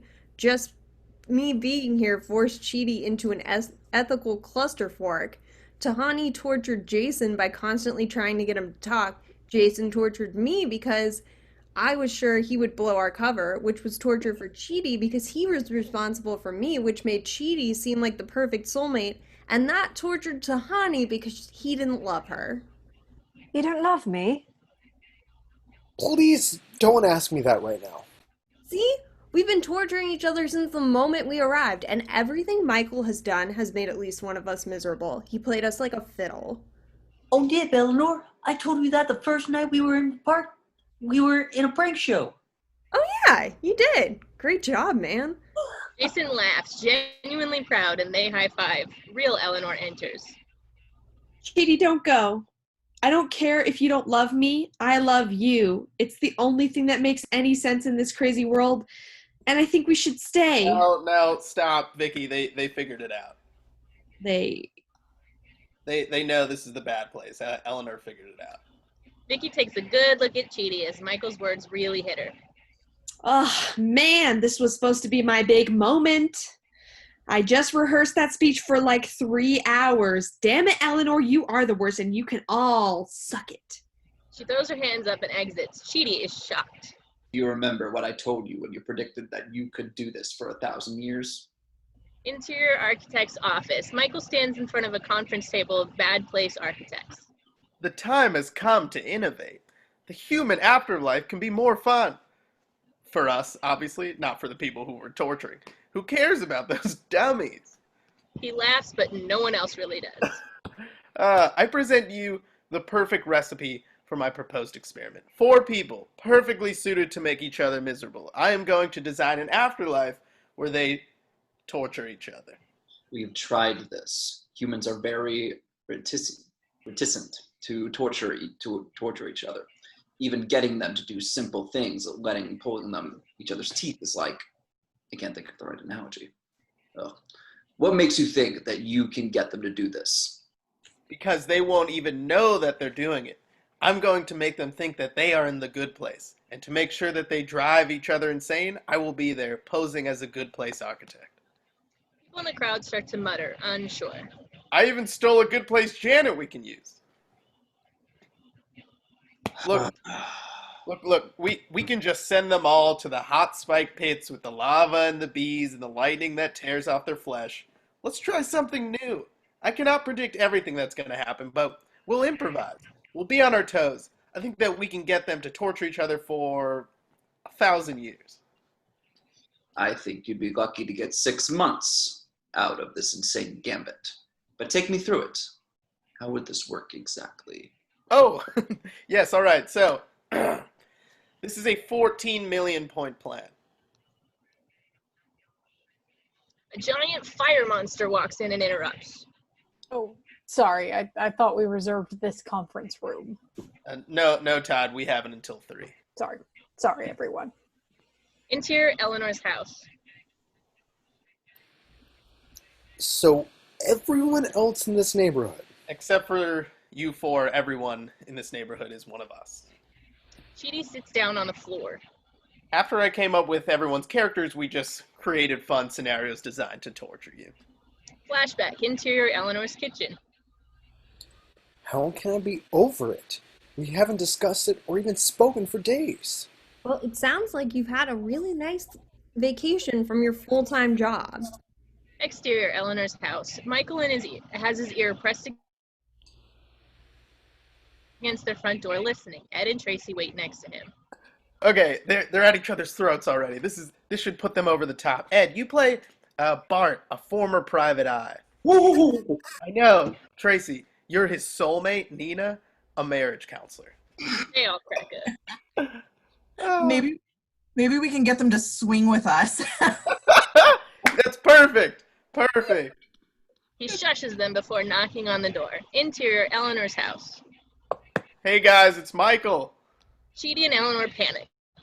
That was really a fun time. Interior Eleanor's house, present day. Then it all started to go off the rails. When I confessed, you had no idea I was going to do that because honestly, I had no idea I was going to do that. Yeah, that came out of nowhere. I mean, after that, it was just a crazy scramble for all of us. You know, I definitely underestimated how effective Chidi was going to be at teaching you to be good. And obviously, we wouldn't have anticipated that Janet would fall in love with Jason. Hang on, that pot is real? Oh, yeah. Janet isn't one of us. No, she's sort of a fun, foundational mainframe for all the neighborhoods, good and bad. And apparently, this Janet is in love with Jason. I mean, what a world, huh? Wait, I don't get something. I know why Jason and I were sent here, but why Tahani? Oh yeah. Didn't you raise like $1,000 for charity or whatever? 60 billion, actually, so. Michael gives her a look. Oh, but it didn't matter, because my motivations were corrupt. I didn't care about helping the people I raised the money for. I just wanted to prove my parents wrong, stick it to my sister, get fame and attention. My only real goal was to snog Ryan Gosling at the Met Ball, which I did. A couple of times, actually. But wait, why is Chidi here? Well, there's something you don't know about me. I read an article saying that growing almonds was bad for the environment, and yet I continue to use almond milk in my coffee. No, dingus! You hurt everyone in your life with your rigidity and your indecisiveness. Oh, fork! You're right! Every friend, every girlfriend was driven nuts because I couldn't do anything. I missed my mom's back surgery because I had already promised my landlord's nephew that I would help him figure out his new phone. I made everyone miserable. I mean, all this hard work, all this planning, all for nothing. This really sucks. No, it doesn't. This is wonderful. You saw us all on Earth, a selfish ass, an idiot DJ, a tortured academic, and a hot, rich fraud with legs for days. Side note, I might be legit into Tahani, but that's for another time. You thought we would torture each other, and we did for a little, but we also took care of each other. We improved each other, and the four of us became a team. So the only thing you succeeded in doing was bringing us all together. Oh, Eleanor. That's it. My big mistake was bringing you all together, having you be soulmates living next to each other. Next time I'll spread you out so it's more of a slow burn. Next time? Yeah. I'm gonna erase your memories, make a few changes and start over again. Hopefully. Just gotta get the boss man to sign off. Wish me luck. Guys, we need a plan. Quick, Tahani. Anything? Honey's got nothing. Petey, I need you. You're the smart one. I can't. Jason? What? What's up? Ugh. Exterior Eleanor's house. Michael walks up to Sean. What do you say? Take two, huh? I don't know. I mean, what is this? All this work for 4 people. Look, for a first attempt, it was actually very promising. Let me just tinker a little, try again. Okay. But you're way out on a limb here, Mike. If this thing goes sideways again, you are done. Interior Eleanor's house. Guys, he's going to erase our memories at any second, and all of this would have been for nothing. Ugh, you're useless. Eleanor looks around, sees a book on the table, opens it, and clicks open a pen. What do I write? What do I write? Oh, come on, brain. She gets an idea and scribbles it down and rips the page out. Janet, you can't eat anything, right? Correct. Open up. She puts the paper into Janet's mouth and Janet holds it in her mouth happily. Michael walks in with Sean. All right, let's try this again, shall we? You know what, bro? Do your worst. We figured it out once, we can do it again. Because you know what, Michael? You're basic. Michael snaps his fingers and the screen goes white. Interior, Michael's good place office. Eleanor opens her eyes. She's sitting in a plain room. You can't see a fountain, but you can hear it. The wall across from her says, "Welcome, everything is great," in big green letters. Eleanor smiles to herself. Michael opens the door to his office. Eleanor, come on in. They sit down in his office. You, Eleanor Shellstrop, are dead. Cool. Exterior, good place neighborhood.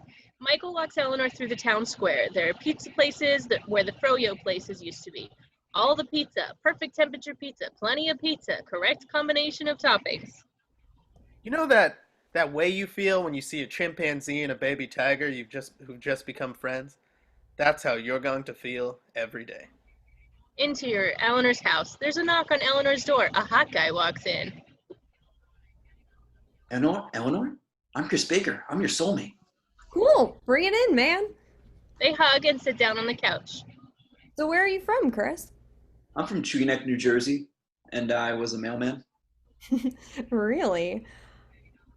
Chris, you'll stand by me no matter what, right? Hold that thought. Is it okay if I go work out? I love working out. I gotta stay jacked. It's who I am. He takes his shirt off. Yeah, you gotta. Once I'm back, we'll get to know each other. Great. See you soon. The door closes. Janet bloops in. Hi there. Whoa. Eleanor yelps and gasps. Who are you? I'm Janet. I think this is yours. Janet hands Eleanor the piece of paper from earlier. After I was rebooted, I found it in my mouth. What? She hesitantly takes the paper and reads it. It says, Eleanor, find Cheaty. What the fork is a cheaty? Why can't I say fork? She turns around to look for Janet, but she is not there. Eleanor is left alone in her creepy clown house. End of episode. The Good Place. Dance Dance Revolution. Interior, Michael's office. Michael sits at his desk talking into a microphone that's hooked up to a comically large tape recorder. This is daily notes log for attempt number 3 of my neighborhood experiment. Obviously, I hope and assume this will be the final version. No, I know it will be. All the kinks have been worked out. This is the one. And after I pull this off, they're going to hang my picture in the Bad Place Hall of Fame right next to the guy who invented bees with teeth. All right. Interior, Michael's office. Later, Eleanor sits across from Michael. The tape recorder is gone. You, Eleanor Shellstrop, are dead. Cool. Interior, Eleanor's house. Eleanor is standing in her living room with a hot guy when a hot guy walks in. Hi, I'm Chris Baker. I'm your soulmate. Bring it in, man. Interior, Tahani's house, but not in this attempt. It's the same house. Night. Eleanor and Tahani talk at the party. Tahani is dressed abnormally drab clothes, while Eleanor is decked out in a tiara and a best person sash. Sorry, I must ask, why are you wearing a sash that says best person on it?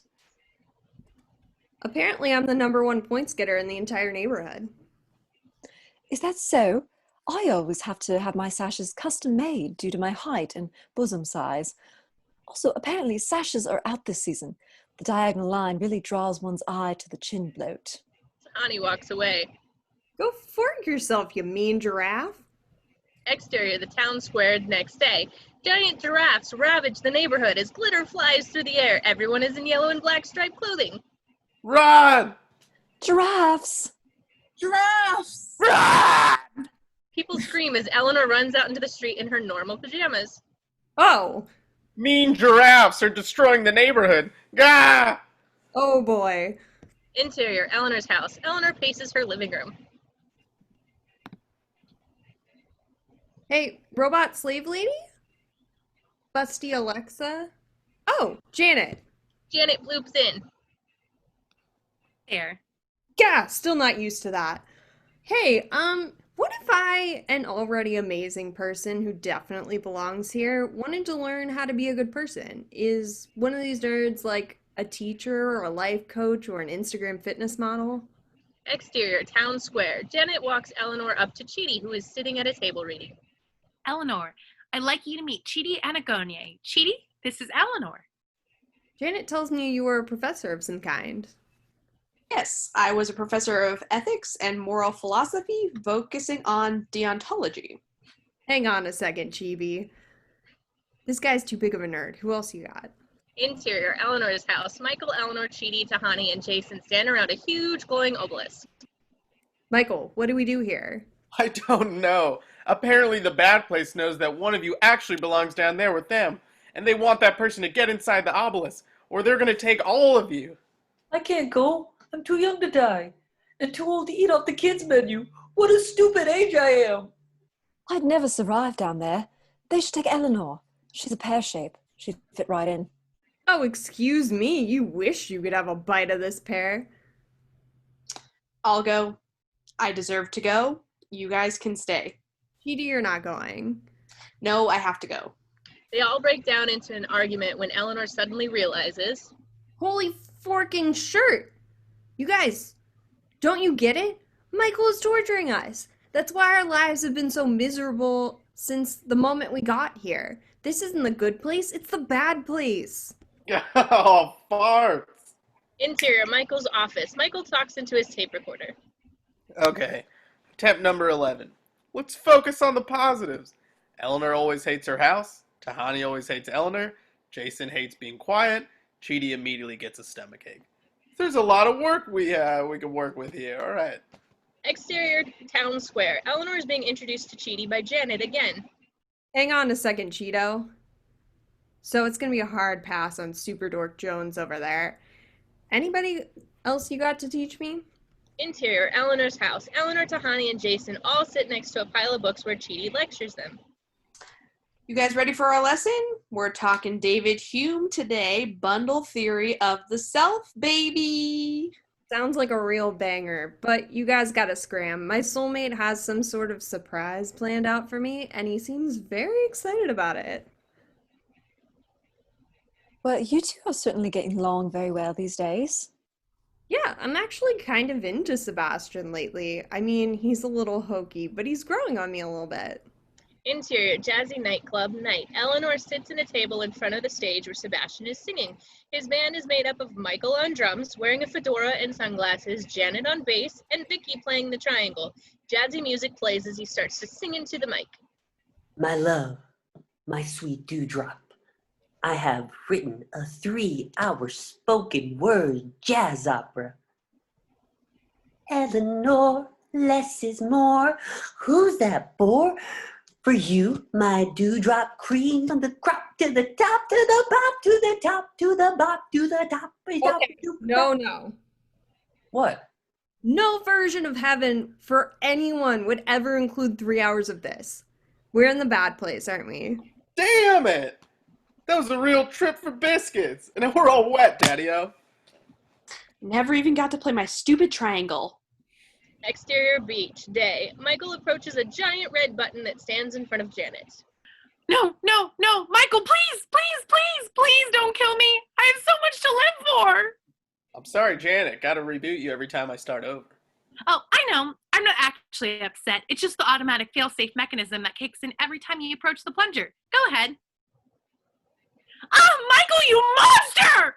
He pushes the button and Janet falls to the ground. Attempt number 32. Eleanor's eyes open. Attempt 97. Interior, Michael's office. Michael talks into his tape recorder. Attempt 108. I've analyzed some recent data. Eleanor always seems to realize that they're in the bad place, just as the moment that... Eleanor walks in. Oh, excuse me, sorry, the door was open, so I just came in. Did you just say I'm in the bad place? Michael snaps. Interior, Michael's office later. Michael with his tape recorder. Attempt 109. I've closed and locked the door. Yep, and we're ready to go. Disgustingly cheery music starts to play as we blast through a montage of attempts. Interior, Eleanor's house. Attempt 127. A guy knocks on the door frame and walks into the room. This is your soulmate, Greg. Interior, Eleanor's house. Attempt 146. A guy with glasses knocks on the door frame and walks in. This is your soulmate, Glenn. Interior, Eleanor's house. Attempt 218. Tahani lounges sexily against the doorframe. This is your soulmate, Tahani. Interior, Eleanor's house. Attempt 291. A guy with huge hair shoots at a peace sign and walks in. This is your soulmate, Lurf. Interior, Eleanor's house. Day. Attempt 333. A golden retriever sits in the doorway. This is your soulmate, a golden retriever. Interior, Tahani's mansion. Eleanor is in her best person sash. Hang on. Exterior, amphitheater. Wait a minute. Exterior, farm. Chidi wrangles a pig behind her. You know what? Exterior, garden bridge. Eleanor is dressed like a monk in a parade of monks. Holy smokes. Exterior, amphitheater. This is the bad place. Exterior, garden with monks. This is the bad place. Exterior cactus field holding a bunch of balloons. This is the bad place. Exterior farm. This is the bad place. The pig's getting angry. Exterior, a picnic in a field. This is the bad place. Chidi runs from a swarm of bees in the background. Bees, bees, bees, bees!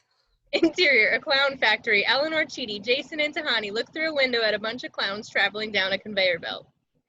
Oh, this is the bad place. Exterior beach. Michael is about to kill Janet again. Michael, if I'm gone, who will take care of my birds? Michael hits the button and Janet falls to the ground. Exterior beach. Another day. He's about to kill her again. Michael, no. I'm pregnant. She pulls out an ultrasound and waves it at him. And it's your baby. He kills her. Exterior beach. Yet another day. I have tickets to Hamilton next week, and there's a rumor that David Deegs is coming back. Janet, we've been through this hundreds of times. I mean, can you just chill out? Is that possible, Janet? Can you just chill out a little? Nope, it's gonna be the same every time. Yeah, I know. He reaches for the button. No, Michael! He pushes the button and she dies. Exterior, amphitheater. All the bad place actors are yelling at Michael, who is on stage. Please, come on, guys, calm down. Vicky gives Lurf a look. She just got a brilliant idea. Interior, Michael's office day. Michael has clearly lost it. His shirt's untucked. He's now wearing a hoodie, and he's got his feet up on the desk while he talks into the recorder. I mean, why even bother at this point? I'm obviously not going to get it right. I'm Eleanor. I'm so smart. I'm actually in the bad place. Blah, blah, blah, blah. Sean still thinks I'm on version 2. You just keep lying to him. It's really bad, but I have to keep trying. I'm in too deep. And I'm really fat right now. I'm stress eating. I'm gaining weight in my thighs. I mean, look at that. Blah, blah. Oh, I'm sorry. Who are you? And where am I? It doesn't matter. This one doesn't count. The cheerful music amps up. Exterior, town square restaurant. You do the hokey dokey and you get yourself some food. Next version. Knish from a rose. Next version. Hot dog on a stick on a stick. Exterior, town square. Eleanor meeting Chidi. Hang on a second, Chili. This guy sucks. Who else you got? I can hear you. Interior, Eleanor's house. The whole gang is arguing. Michael, you simply cannot expect Chidi to decide whether Eleanor goes to the... Yo, homies, Yelling. check it. There's something messed up about this place. We keep fighting with each other. None of the TVs get the NFL Red Zone channel. My soulmate doesn't even know who Blake Bortles is. I know this sounds crazy, but I think we're in the bad place. Jason figured it out? Jason? This is a real low point. Yeah, this one hurts. Interior, Michael's office. Tape recording. Okay, this might be the one. We're week in. Chidi's teaching Eleanor, but she hates it. Tahani still thinks that Jason's a monk. Everyone's miserable. I'm so happy. Fingers crossed. Exterior, town amphitheater. Michael walks out to a crowd of empty chairs. Vicky sits in one of them. Vicky, where is everyone? They're not coming, Michael. We have lost control of this experiment, so we are on strike until our demands are met. I speak for the entire crew, Michael. We're sick of it. We can barely remember what we're supposed to be doing anymore. Plus, I spent weeks perfecting this excellent Australian accent. I did. And then I never got a chance to use it. You're still upset about the size of your part? Yes, I won a more important role, but that's just my demand. All of us have something different that we want to do differently. She hands him a stack of papers. Some people want bigger houses. Gail wants a different backstory where she's an MMA fighter. Gunnar wants to bite and or nibble on humans while they sleep.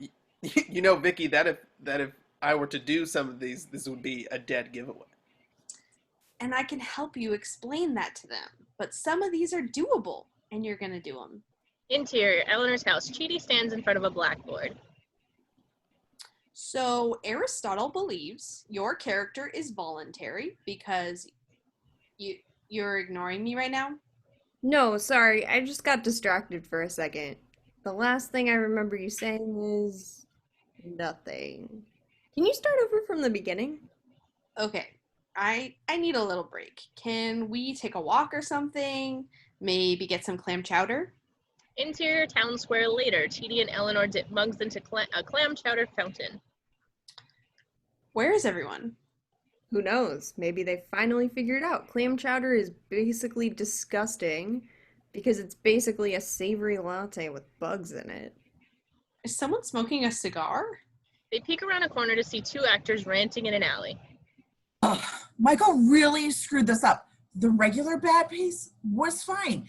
If the four-headed flying bears ain't broke, don't fix them. What was wrong with impaling? I loved impaling. Todd, the fire demon, joins them. Hey, Todd, Todd. got a light? Oh, sorry. Got a light? Yeah, obviously I have a light. He lights the cigar with his hand. You know, you guys aren't supposed to be smoking. You're supposed to keep your human suit on. Those suits are really itchy for us. Who even cares if they see us? They're just gonna get rebooted anyway. Chidi and Eleanor run away. Oh my god, oh my god! Oh my god! Oh my god! This is the bad place! I freaking knew it! And clam chowder is disgusting. It's just hot ocean milk with dead animal croutons. Okay, but what do we do? Panic? Freak? I usually panic, but I'm happy to freak. No, we have to stay cool. As my mom always used to say, if a cop handcuffs you to a bike rack, there's always something you can gnaw through. Your mom always said that? Come on, brain. Hey, Janet? Janet bloops in. There. How can I help you? Wait. How do we know she's not a part of it?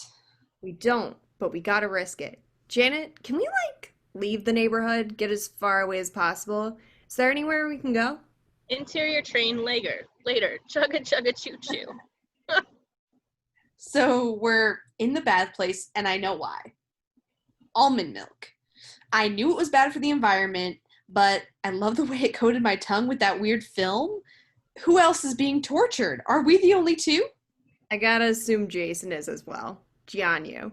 You know him as Giannu, but his real name is Jason, and he's a dirtbag from Florida. What? Also, Tahani is a candidate as far as I'm concerned.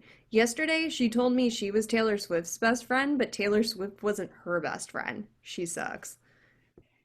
No offense, but I can't believe you and I ended up in the same place. Hey, I'm not thrilled about it either, bud.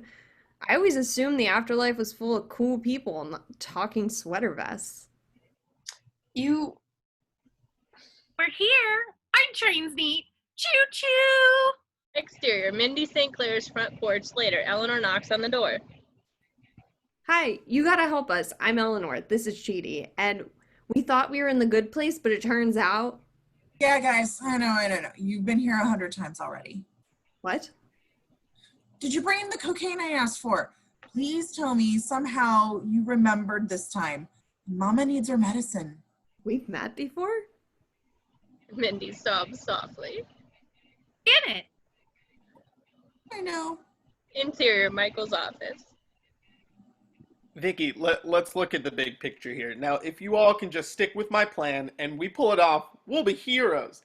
You can write your own ticket. You're playing that Jared from Subway account. Yeah, but I don't think you can pull it off. You can't even pull off those bow ties. That was very mean. But I'm going to move past that in the name of unit cohesion. You're going to reboot those four dum-dums one more time, and then I'm taking over. I'm going to execute my version of this neighborhood, and I've been working on it, so while all your versions have fallen apart. This is insubordination. And if you do not do what I tell you, immediately you are going down. There's a complete report of every mistake you've made, every screw up, every reboot, all laid out in excruciating detail. Now, I'm sure your boss would love to hear all about how attempt number 2 is actually going. So, actually, if you don't do what I say, You're going down. Down under. Interior, Mindy St. Clair's house later. Is it always the three of us? It's always at least Eleanor and Janet. Usually Chidi's in the mix. Sometimes Jason's here. One time Jason and Tahani were here, but you know what? No matter what the combo is, I always ask you guys to bring me cocaine next time, and you never do. Do you have anything I can snort? Like crushed up aspirin or some eyeshadow or cocaine? Still no. There's only one question we need to answer right now, and that is, what do we do next? I mean, this place doesn't seem that terrible. Maybe we should just stay here forever. You always say that, and you always end up going back. I mean, sometimes you go back because you feel bad for your friends and you don't know what to do. Sometimes you go back because you walk in on me while I'm masturbating. Sometimes you go because I walk in on you while I'm masturbating. No, but no matter what, you always go back. You formulate a plan to defeat Michael, and you head back. Okay, a plan. We need a plan, but what if we come up with a plan we've already tried before? Will you stop that? Yeah, just to help you out a little, I've written down every plan you've ever come up with, which obviously never worked before you were here. And you're back, so good luck. Physically attack Michael. Seduce Michael. Make Michael think he's the one in the bad place. Catch that magic panda. Use her powers. Oh, I'm guessing that was Jason. Yeah, that guy has no idea what's going on. Exterior garden. Michael stands alone on the bridge, staring out into the stream below, hopeless, when Jason walks up, dressed as John Yu still. Hello? Hello? Where is everyone? Janet? Hey there, Jason. Oh, hey, homie. I mean, Jason? Who is Jason? I am a monk. You know what? Can I just talk to you for a second? I'm in a tight spot, and I could use someone to bounce some ideas off of, okay? Oh yeah, real quick, you're really in the bad place and you're being tortured. What? Exterior, Mindy St. Clair's house later. I know it says here that we already tried throwing Tahani under the bus, but maybe we should revisit that. Throw her a little bit harder, maybe under a bigger bus. What do you think? I think this is pointless. We're trapped in a warped version of Nietzsche's eternal recurrence. Oh, cool. More philosophy. That'll help us. Well, don't you see the problem? We are experiencing karma, but we can't learn from our mistakes because our memories keep getting erased. It's an epistemological nightmare. Ugh, even your nightmares are boring. You are so mean, Eleanor. You're just like those childhood bullies who said I could never get tenure. And you're so irritating. In one of these reboots, I probably strangled you and then went to the even worse place. But you know what? I bet it was worth it. Oh, nice. Eleanor storms inside. Interior, Mindy St. Clair's house continuous. Sorry, can I just vent to you for a second? Chidi is so annoying. I cannot believe he's the one I'm stuck here with. Uh-huh. Wow, crazy. Oh, sorry. Jeez, man. I thought maybe you could be human for like 2 seconds and listen to me. Oh, God, I have, Eleanor. I have listened to you talk about Chidi 100 different times, 100 different ways. And then we just cut to the chase. You two, you got it bad for each other. No, we don't. Chidi's just a friend. What am I saying? He's not even a friend. He's just a weird teacher that I hate. Mindy gets up to put Cannonball Run 2 in the VHS player. Dude, I do not want to watch Cannonball Run 2 right now. Alright, what happened in the first one, so I'm all caught up. On the screen, Eleanor and Chidi are in a different attempt and they're in bed together. I don't know what's going to happen to us, but I need to tell you something. I love you, and you don't need to respond to that, because I know you have trouble saying how you feel. I love you too. Her and Eleanor turns to Mindy. Very funny, but that's obviously not real. Oh, that's real, baby. That's real nasty. Yeah, this was like the 6th time you guys were here. I saw you getting sexy the previous 3 times, so I cut a little hole in the wall so I could tape you. Call it my looking hole. Video Eleanor notices the camera. Is that a camera? Mindy, you pervert! Mindy turns off the tape. How many times have Chidi and I slept together? 5 different days, but like 12 different sessions. And how many times did we say that stuff? Oh, only once. Oh God, I hated it. It like really killed the vibe for me. See, like after I watched the porno I made staring at you, I watched you talk about your feelings to cool down. It's like anti-porn. I've only ever said I love you to 2 men in my entire life. Stone Cold Steve Austin and a guy in a dark club who I mistook for Stone Cold Steve Austin. I mean, why would you show me that? I don't know. You guys are like trapped here together. Like, feel bad. You know, I'm rooting for you guys.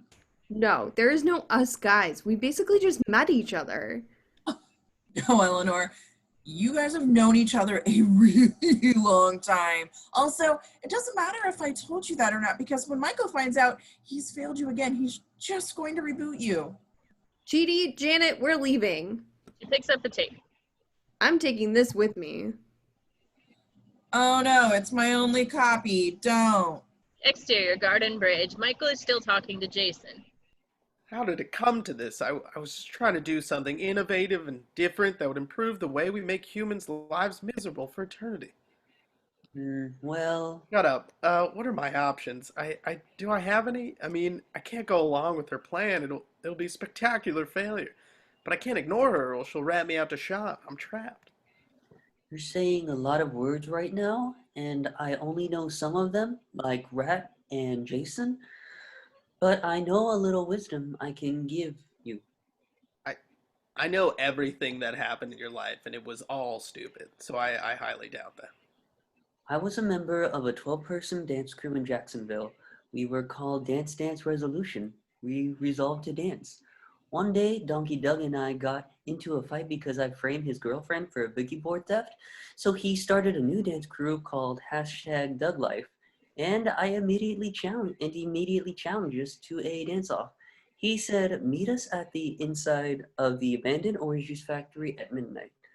That night, as the clock struck 12, me and my crew came together with a determination we had never shown before and slashed their tires.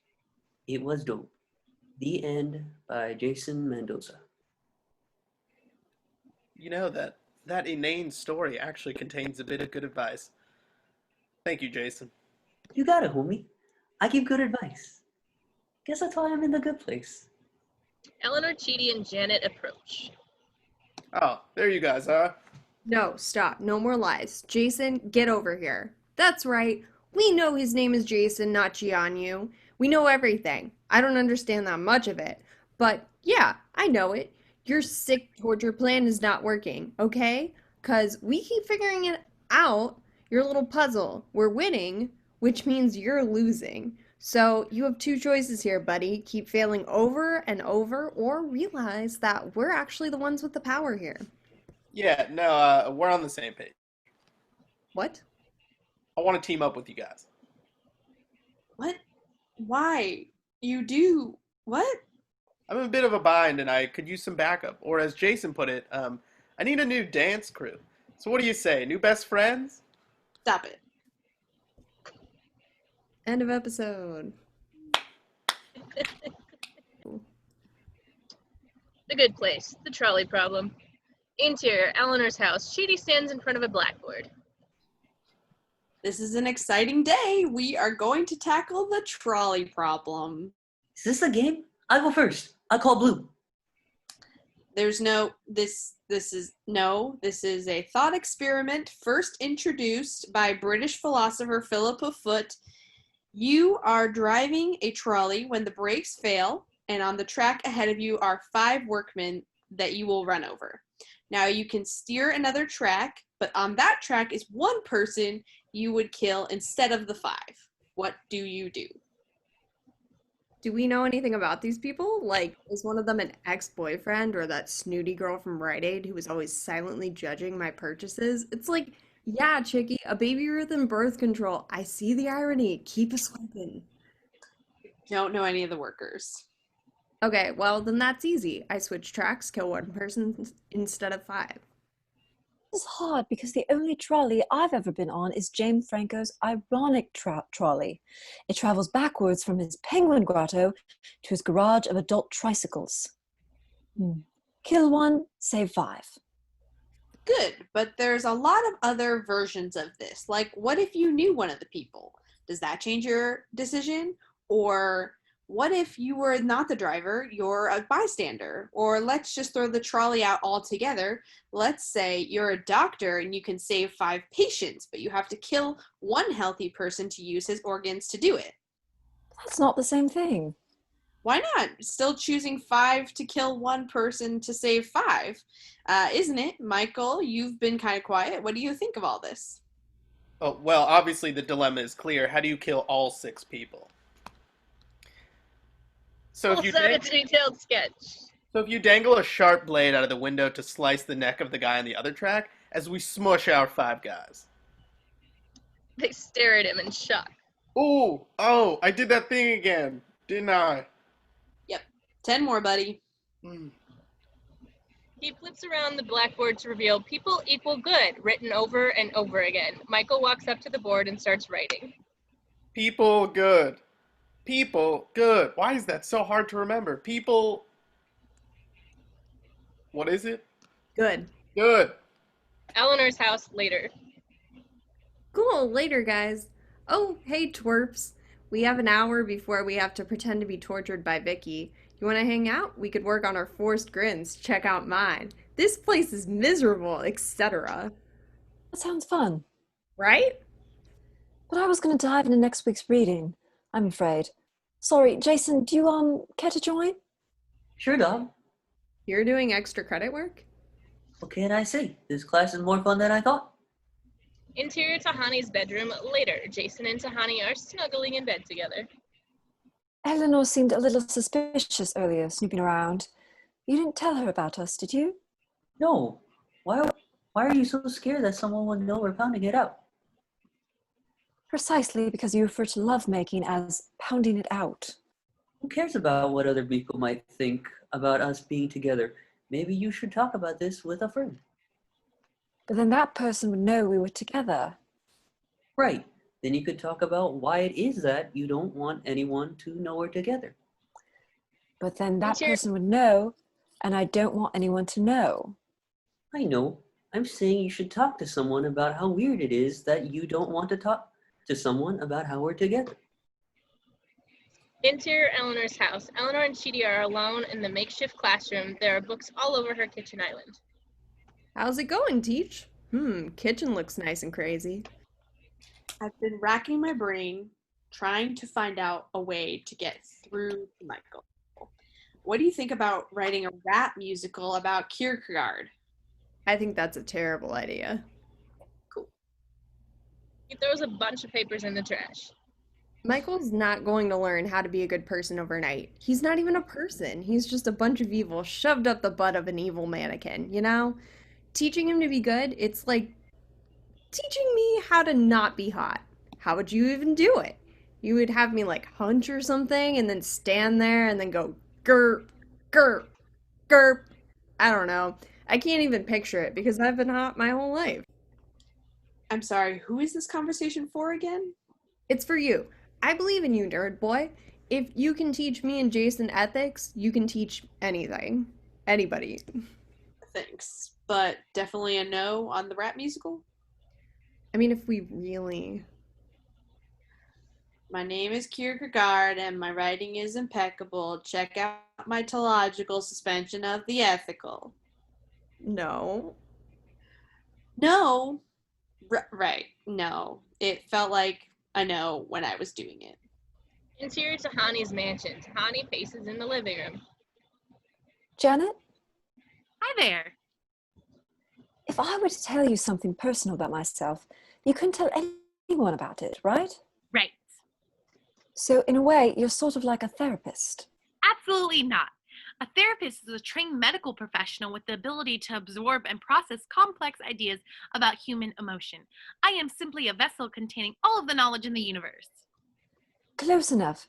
Jason and I are sleeping together. Okay. Obviously, no one can ever know. I mean, I wouldn't shag Jason if he were the last man on Earth. But, well, he sort of is, and I am shagging him, and I think I'm losing my mind, so please help me.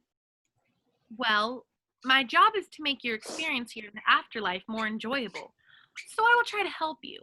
I'm going to need some time to read every book ever written about human psychotherapy. And now I've done that, so let's begin. Have a seat. She bloops the chair over to Tahani. Janet's wearing glasses now. Hi, I'm your therapist, Janet. Interior, Eleanor's house. Chidi and Michael are in Eleanor's living room. I just want to have a little chat about your progress. In the last homework assignment, I asked you to examine the ethics of Les Mis, in which a man steals a loaf of bread to feed his starving family. Would you please read the first paragraph here? Everyone in this story sucks and belongs in the bad place. The thief is bad, the officer chasing him is bad, all the whiny prostitutes are bad, plus they're all French, so they're going to the bad place automatically. Do you see how you're already off topic? Chidi, I've been around a long time, like all of it. But I know for a fact that if you steal a loaf of bread, it's a negative 17 points. 20 if it's a baguette, because that makes you more French. Okay, sure, but philosophy is about questioning things that you take for granted, and I just don't think that you're doing that. I mean, I personally know Victor Hugo is in the bad place being tortured. He was a real wuss too. If one of the lava monsters gets near the guy, he's like, "Sacre bleu, I peed my pants." I don't know what you want from me. That's exactly what he said. Interior, Tahani's mansion. Jason's a nice person, but my suitors were always of a certain echelon. I used what I called the Duke rule, because Duke is both minimum acceptable at university and rank of nobility. You've never dated anyone like Jason before. I mean, I've dallied below my station. I once had a brief fling with a non-famous Hemsworth brother, but even Larry Hemsworth had more status than Jason. Jason didn't even have a job. In a sad way, not in the good, rich way. Hey, guys, what are you doing? Sitting in a room. Oh. Hey guys, what are you doing? Sitting in a room? That's pretty cool. I took your suggestion and I'm talking to Janet about our relationship. Actually, it might help me if I could hear Jason's side as well. Oh, no. That'll only slow things down. Look, I'll tell you his side. He thinks that I have to control everything and that he has no voice in this relationship. Right, Jason? He smiles a little bit. Good. Now, where were we? Tahani realizes what she just did. I just heard that. Okay, fine. I'll leave. Interior, Eleanor's house. Eleanor enters Chidi and Michael's conversation. I just don't feel like you're engaging with the material, like the trolley problem. That was just tricky. That's all. Why don't you just tell me what the right answer is? Well, that's what's so great about the trolley problem, that there is no right answer. Ugh. This is why everyone hates moral philosophy professors. I'm on your side here, dude. But he's not wrong. Okay, Michael, trust me. When it comes to human ethics, I just know more than you. I've been studying this my whole life. It's just that it's so theoretical, I mean, maybe there's a more concrete approach. Here, let's try this. Michael snaps his fingers and, exterior trolley, Chidi and Eleanor are so startled by the moving trolley that they almost fall off. It's loud. Oh God, Michael, what did you do? The trolley bell rings. I made the trolley problem real so we could go see how the ethics would actually play out. Here are the levers to switch the tracks. Make a choice. Chidi's hands are over the levers, but he obviously can't choose because Chidi. They whip by a movie theater with a marquee that says "Strangers Under a Train." They're approaching the 5 workmen on the track. The thing is, I mean, ethically speaking... No time, dude. Make a decision. Well, it's tricky. I mean, on one hand, if you ascribe to a purely Utilitarian worldview. The train hits the 5 workers and blood splatters in their faces as the tracks squeal. The trolley comes to a stop. Okay. So, what did we learn? Cheaty? Talk it out, buddy. What are we thinking? He wipes some blood off of Cheaty's chin and flicks it away. He thinks he just killed a bunch of people with a trolley. It's just a simulation. I would never make you kill real people. Oh, well, that's reassuring because some of the parts of the fake people flew in my mouth. Michael, can we just go back to the classroom? We never left. Here, I'll show you. Snaps his fingers and interior of Eleanor's house continuous. Cheaty lets out a very shaky sigh of relief. Michael snaps again. Exterior trolley continuous. Look, see, buddy? None of this was real. Well, they're fake people, but their pain was real. Does that make sense? There has to be stakes, or it just isn't. It's just another experiment. This is awful. You specifically asked me if there was a way I could connect with the material more. I'm trying, you guys. Sorry, you're right. I want to help you understand this. Thank you, Cheaty. Let's try again, huh? He snaps his fingers and the trolley is speeding toward the people again. Oh, I thought we could have a discussion? No, the whole point is to play out the scenario in real time. Quick, Cheaty, what's your decision? Okay, I can do this. I am choosing to switch tracks so that I only kill one person. He switches the tracks. Oh, forgot to tell you. This is the scenario where you actually know one of the people. It's your friend Henry there. Henry from Australia is standing on the tracks by himself in a jumpsuit and his red cowboy boots. He waves casually. Cheaty, how are you, mate? Henry, move! Oh, nice trolley. Move out of the way! Henry, move! I can't, Cheaty. My boots are stuck in the tracks. Move, Henry! Anyway, long time. The trolley hits him and Cheaty wails as he is drenched in blood again. He catches one of the blood-covered red boots. Oh my god! The wheels screech to a stop. Again, just a simulation. An almost impossibly lifelike simulation. Would somebody's foot really fly off their body like that? That was kind of cool. Cheaty glares at her. Ethically speaking. Interior Tahani's mansion. Tahani's confusing. She's really smart, and she's all soft and smooth like a bunch of water balloons. But I tell her she's pretty 100 times a day, and she's never said I'm pretty once. And how does that make you feel? I feel like Tahani is embarrassed that I'm not some sort of scientist who forecloses on banks. I need another session with Janet. It's my turn. I have a lot of problems too, you know. Perhaps we could kill two birds with one Janet, as it were. How would you feel about giving Jason and me couples therapy? Janet gives them a thumbs up. I'd feel great. Janet's thumb blows up like a bubble and floats off her hand. Janet, what's happening? Unclear. My guess is that I'm operating in a way I'm not designed for, and it's creating a small glitch. But if I'm helping you guys, I say, what has one thumb and wants to keep going? This not, lady. Exterior trolley later. Cheaty is still covered in blood and Eleanor looks dumbstruck while Michael casually consults his notes. Okay, so that was trolley problem version number 7. Cheaty opted to run over 5 William Shakespeares instead of 1 Santa Claus. Okay, as much as enjoying watching random people's heads fly off, I think we've taken this trolley thing as far as it can go. You might be right, Eleanor. Thank you. Let's try the doctor one. He snaps his fingers and they're in a surgery theater with a nurse and 5 hurt people on gurneys. Michael and Cheaty are dressed like doctors. Eleanor is wearing a hospital gown. Dude, what the fork? These 5 people all need organ transplants or they will die. Eleanor's perfectly healthy. Cheaty, do you want to slice her open and use her organs to save the 5 sick people? Cheaty, think about this. I'm your hottest friend. No, Tahani. I'm your nicest friend. No, Jason. I'm your friend. I won't do it. As a doctor, I've taken the Hippocratic oath that do no harm, and although 5 people will die, I cannot harm one innocent person to save them and forsake my oath. It's unethical. Okay. Tell their families. What? Michael Michael snaps his fingers and they're in the room full of families. A little girl walks up to Chidi. Dr. Cheedy, my dad needs a heart transplant. Did you save his life?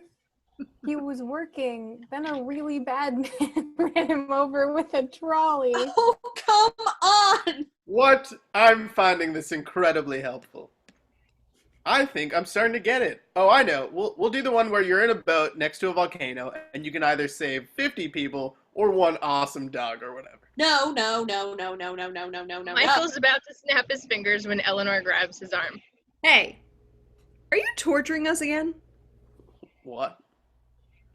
You don't care about learning ethics lessons. You're just torturing Chidi again, aren't you?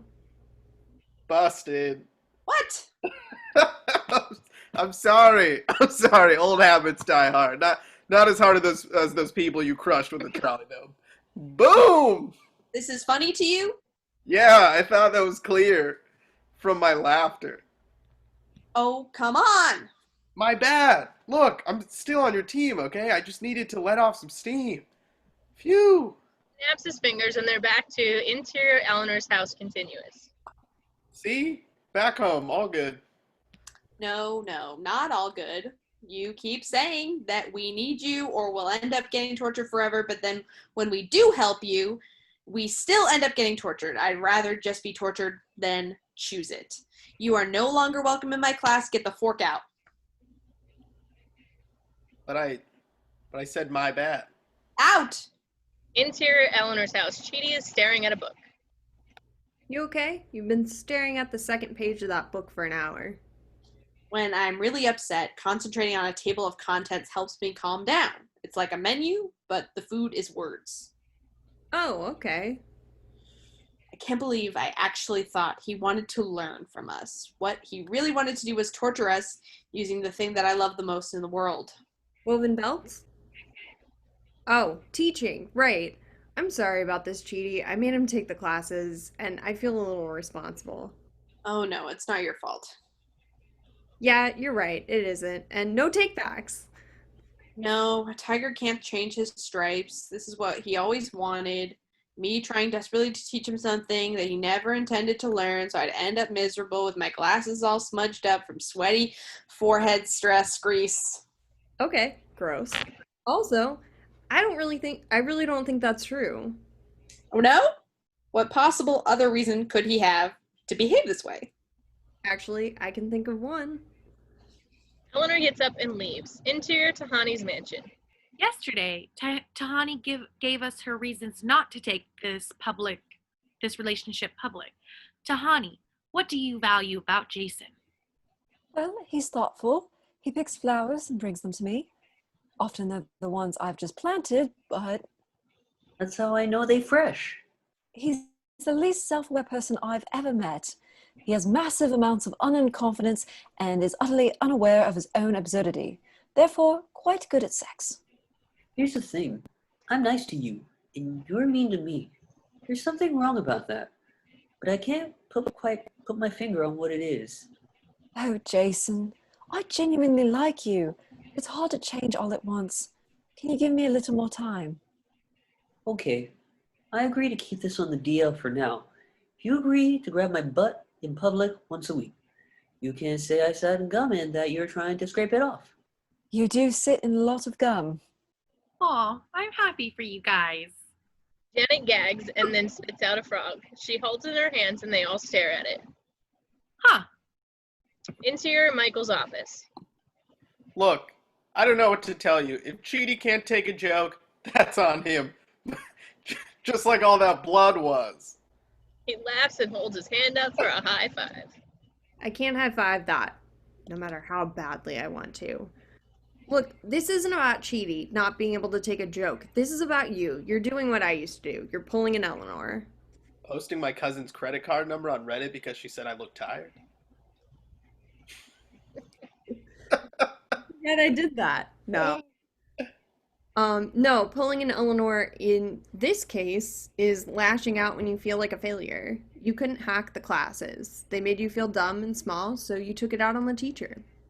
You think I feel dumb and small? I'm an internal being who can see in 9 dimensions. I can see from your aura that you're about to fart quietly and then lie about it. And please don't, because I can also see what you ate today.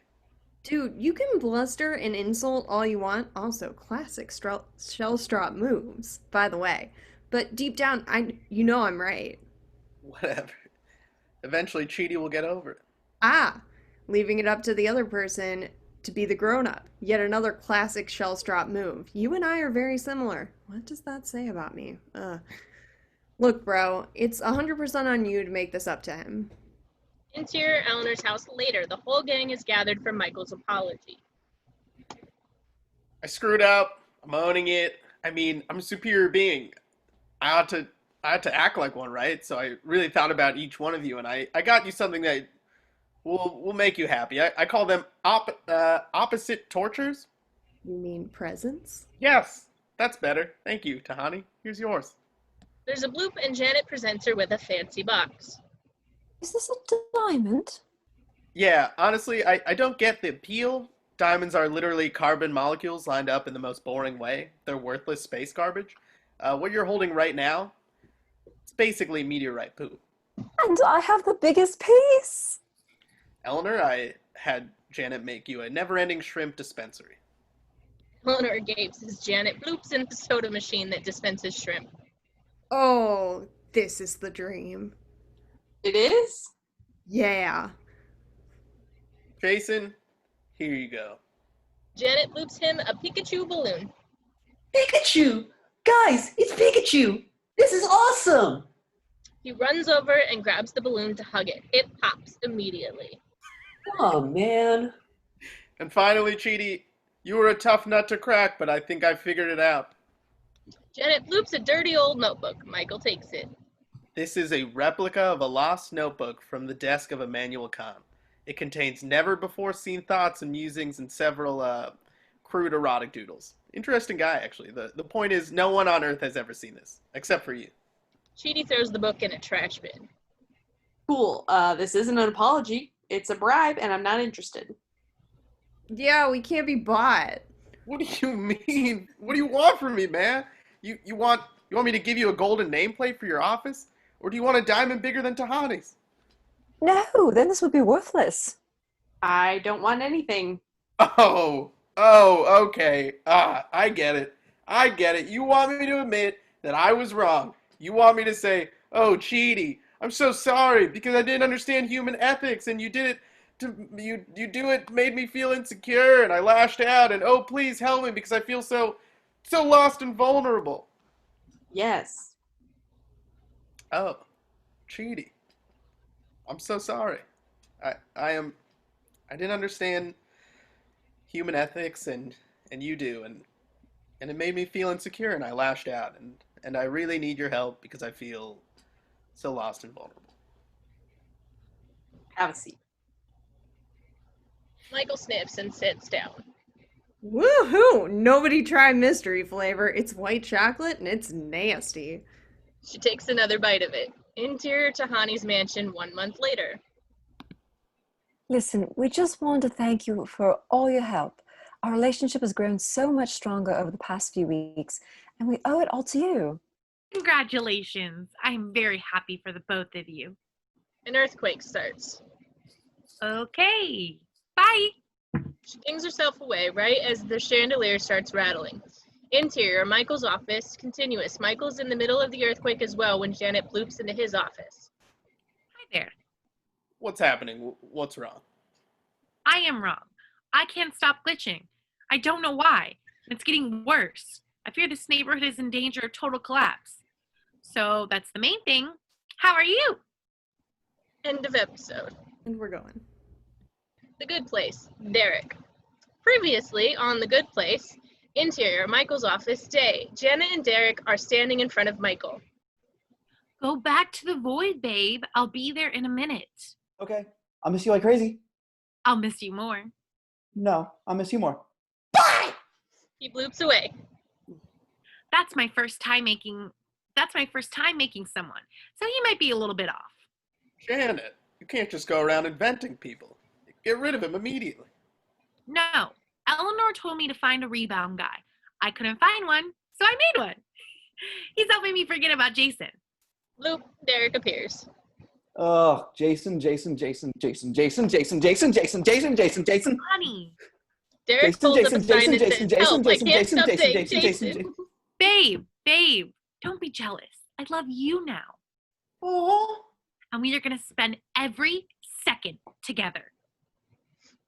No, you are not. Janet, no one can know about. I'm so sorry. What's your name again? Derek Hofstetler.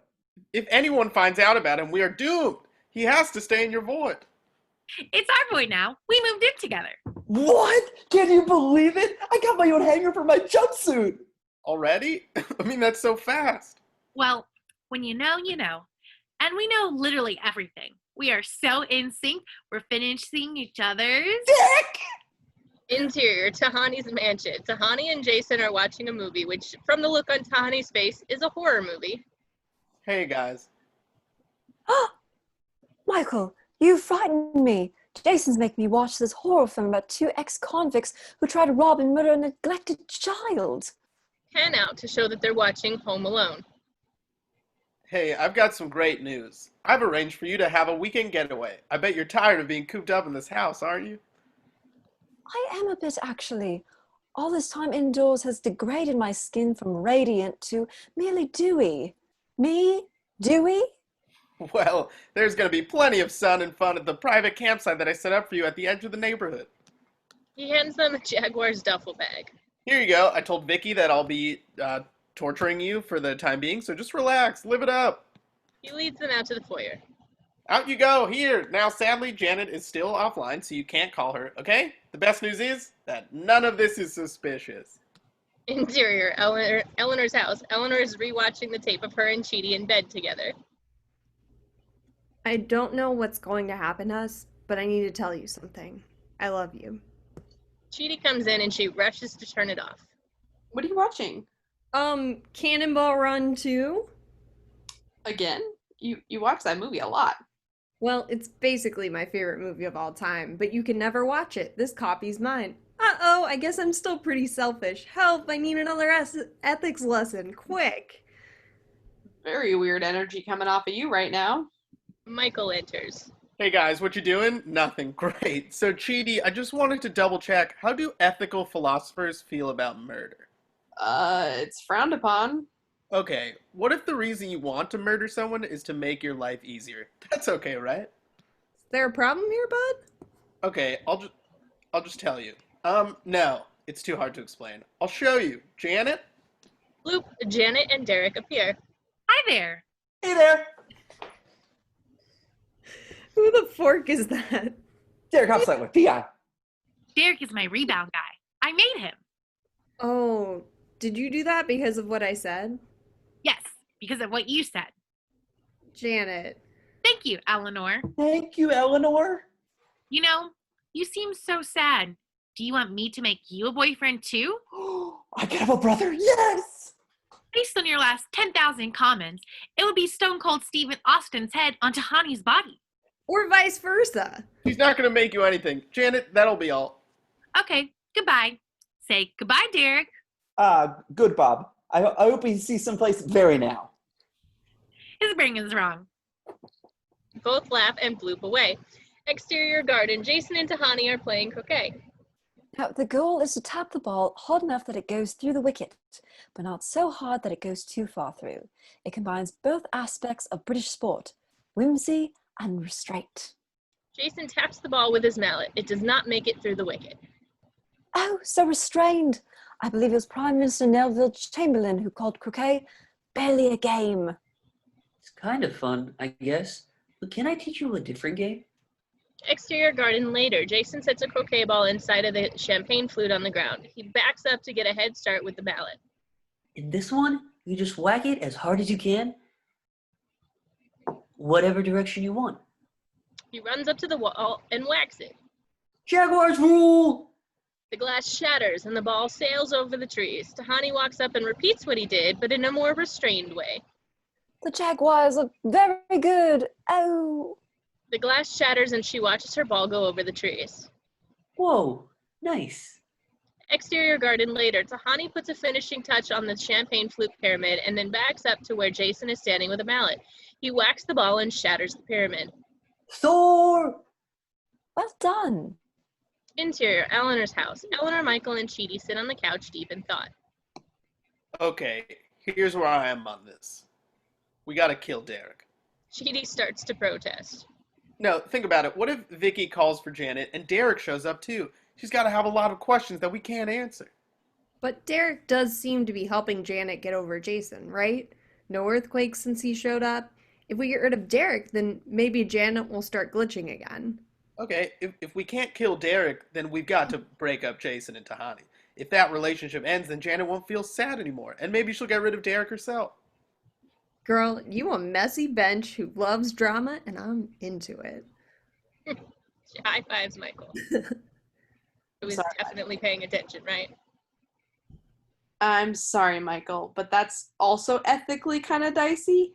Here comes Egghead. Well, look, Jason and Tahani are happy together, and telling them that he was once married to Janet might cause them harm. It's not permissible to ruin their happiness to save ourselves. Wait, but isn't keeping a secret from someone basically like lying, though? Eleanor eyes the Cannonball Run 2 tape on the coffee table. No, it's okay to keep a secret as long as it isn't harming anyone, and telling that secret might cause them harm. Nice! Cool, good point, Egghead. I'll tell you what else could cause them harm. Getting caught and being sent to the real bad place to be tortured for eternity, which will happen if Derek blows our cover. I know, but we'll also be sent to the real bad place if we do bad things. I know it's tempting to take a shortcut, but moral strength is defined by how we behave in times of stress. Has anyone ever told you what a drag you are? Everyone, constantly. Exterior garden later. Tahani and Jason sit on a picnic blanket. Tahani is wearing a flower crown and making a leaf crown as Jason throws a grape into the air and catches it in his mouth. She puts the crown on Jason's head and makes a fake trumpet sound. Do-do-do. I hereby pronounce you King Jason. Dope. Where did you learn how to do this? The Hertfordshire Academy for Expressionless Girls.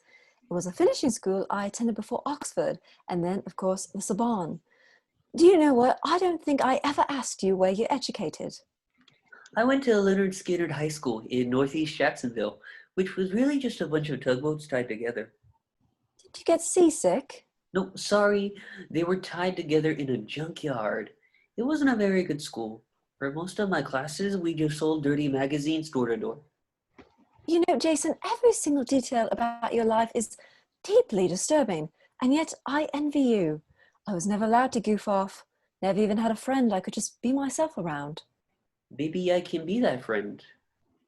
Or husband.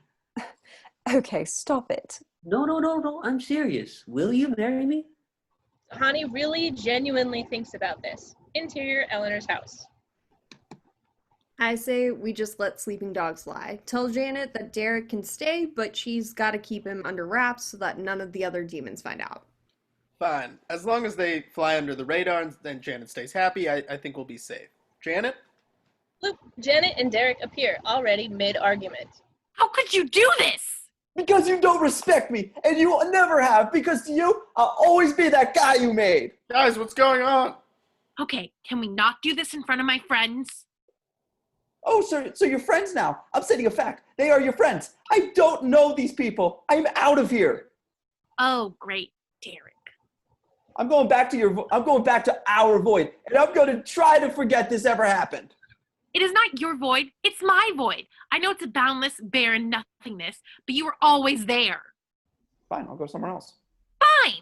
No, not fine. Don't go somewhere else. Too late, Janet and Derek both bloop away. Okay, yeah, we're forked here, aren't we? Exterior garden. Tahani and Jason are walking now. Look, Jason, you're lovely, and I've honestly had a wonderful time with you these past few weeks, but why on earth would I marry you? Well, for one thing, we're not on Earth. Decent point. Also, we like each other, and I promise to always be nice to you. Okay, I'll marry you, but I need some time to plan a proper reception. I mean, where will everyone sit? Will it be Michael and Janet opposite Chidi and Eleanor, or Michael and Eleanor opposite Janet and Chidi? Let's have it today, at the beach. The beach is where all the best stuff happens, like swimsuit issues and Saving Private Ryan and Jersey Shore and crabs. Okay. Oh, I hope Janet's back online. Janet! Janet loops in, clearly devastated. Hi there. Is everything all right, Janet? Yeah, everything is fine. It's okay. Yeah, I'm fine. So it's all fine. How can I help you? Exterior town square. Eleanor, Chidi, and Michael run looking for Derek. There he is. Derek is up in a tree, shaking hands with the branches around him like they're people. Derek, how are you? Nice to meet you. Derek, get down from there. I am not coming down because I am meant to come. I am meant to come here. I came here on purpose because this tree is my new house. This is Derek's house, and Janet's not allowed in because I booby trapped it. Boop. Janet appears, even more sullen than before. Hi. Oh, Janet! Oh my God, you're here! Thank God. Derek, I am not talking to you right now. She hands them all wedding invites. I'm here to announce that Jason Mendoza and Tahani Al-Jamil are getting married this evening. The ceremony will be private, but we think it would be totally dope if you biznatches came and got turned with us afterward. I think I can guess who wrote the invitation. How come you never get this upset about anything I do, Janet? Do not start with me right now, Derek. Oh, I will start it. No, don't. Do not avoid me by going to the void. No. What a little bitch.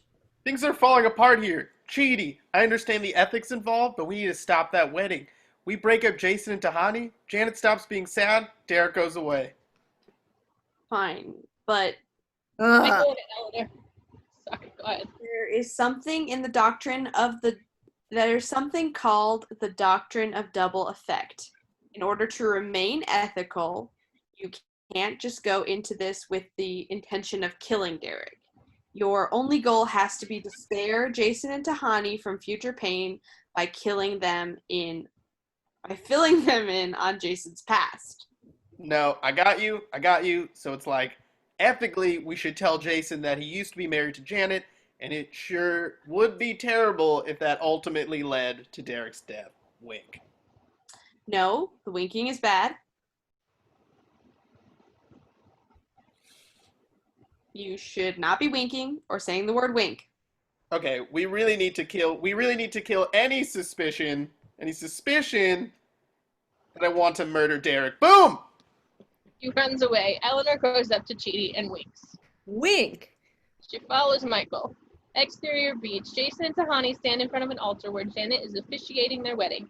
Tahani is in a wedding gown and Jason is wearing a suit jacket with the Jaguar jersey and a top hat. Tahani, you're so smart. Every day you teach me about something new about art and history and why you shouldn't eat anything that smells good because sometimes it's candles. You're basically like a hot genius teacher who sometimes has sex with me, your student. It used to happen a lot at Leonard Skinner High School. This time you won't be arrested.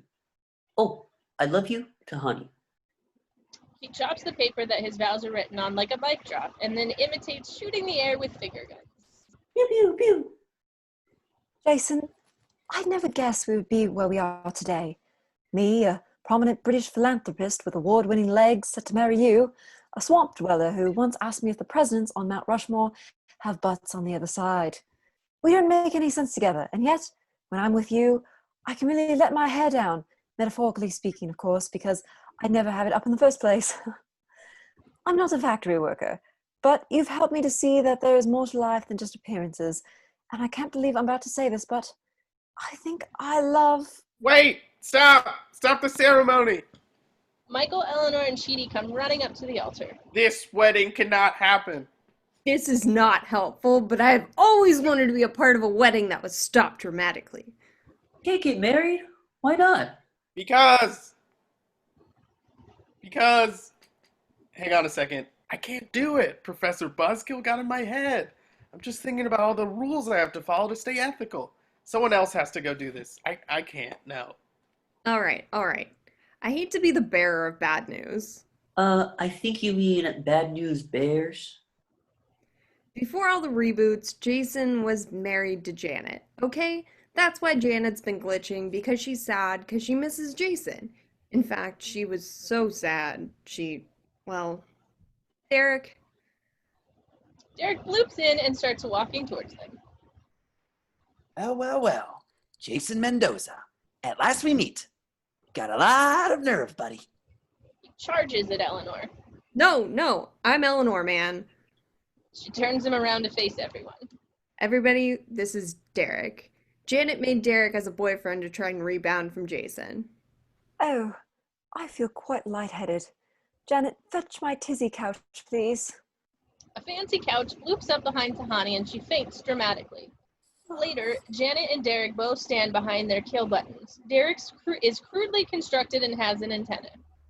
Decision time. Any second now, someone is going to realize we're all missing. Why don't you just reboot all of us? Tahani and Jason will forget they were ever in love.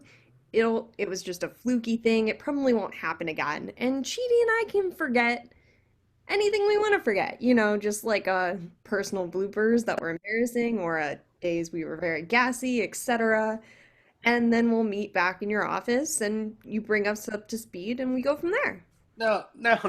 We're not starting over. We've come too far. Our only options are to reboot either Janet or Derek. Neither one is permissible as your primary intention. I mean, the doctrine of double effect, remember? Well, man, I'm working with the doctrine of not being completely effed, okay? I don't understand what you even like about Jason. What does he have that I don't have? A soul and genitals. Here we go with this whole no genitals thing. You're the one that gave me wind chimes for a penis, Janet. This isn't about your wind chime penis. In fact, it's not about you at all. I don't even know what it is about, which is very confusing because the whole point of me is that I know everything. Janet, can I speak to you alone for a second? They walk down the beach. Okay, look, when I said that you were sad about Jason when you said that you were sad about Jason and I suggested, hey, find a rebound guy, it's because I thought it was just some kind of schoolgirl crush. Just some guy you made out with in a couple times in the walk-in freezer of Bruegger's Bagels, not based on a real example. Yes, it is. His name was Marcus Spitzberger. Marcus? I always called him Ben. Look, I gave you bad advice, okay? Jason was clearly important to you, and real heartbreak doesn't have a simple cure. I mean, you will feel better after some time goes by. I don't really experience the passage of time. I do use it as lotion occasionally. I mean, weird, but keep doing it because your skin looks amazing. Thank you. Not skin. The point is, to get through a real heartbreak, you just kind of have to sit with your feelings and mull it over and power through. And you have to talk about it. Talking about your feelings is the worst. It's so much easier to just find a rebound guy and have sex about your feelings. I don't know if I want to talk to Jason right now. That's cool. Until then, if you need a friend to talk to, you know I'm here. Exterior beach later. Janet walks up to Derek, who's still by his death button. Derek, there's no easy way to say this. I never should have made you. I think it's time for you to go away. I understand because you understand. They shake hands. Janet, this relationship has been the best 7 hours of my whole life. Wait, it's been the only hours of my whole life. I made you this morning.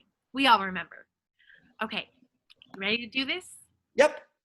They start making out. Janet, what are you doing? I imbue Derek with some of my thoughts and emotions. This is the only way I can reabsorb them. It will just be a minute. Dang it, that is some hot reabsorbing. Did you get pregnant from reabsorbing? Wind chimes start ringing. Uh-oh, I hear wind chimes. Look away, everybody look away. I'm gonna keep watching, but you guys look away. Interior, Eleanor's house, night. Janet lowers Derek into a trunk. Goodbye, Derek. Goodbye, mommy girlfriend. Bye, everybody. Derek's going away now. Janet shuts the lid. Does he seem a little bit, still alive? Well, he's about as dead as he can be. Kind of like he's in power saver mode. Derek!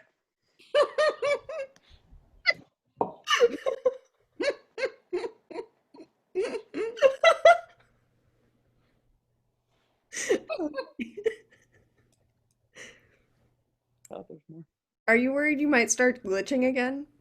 No, I think I'll be okay now that I understand what I'm going through.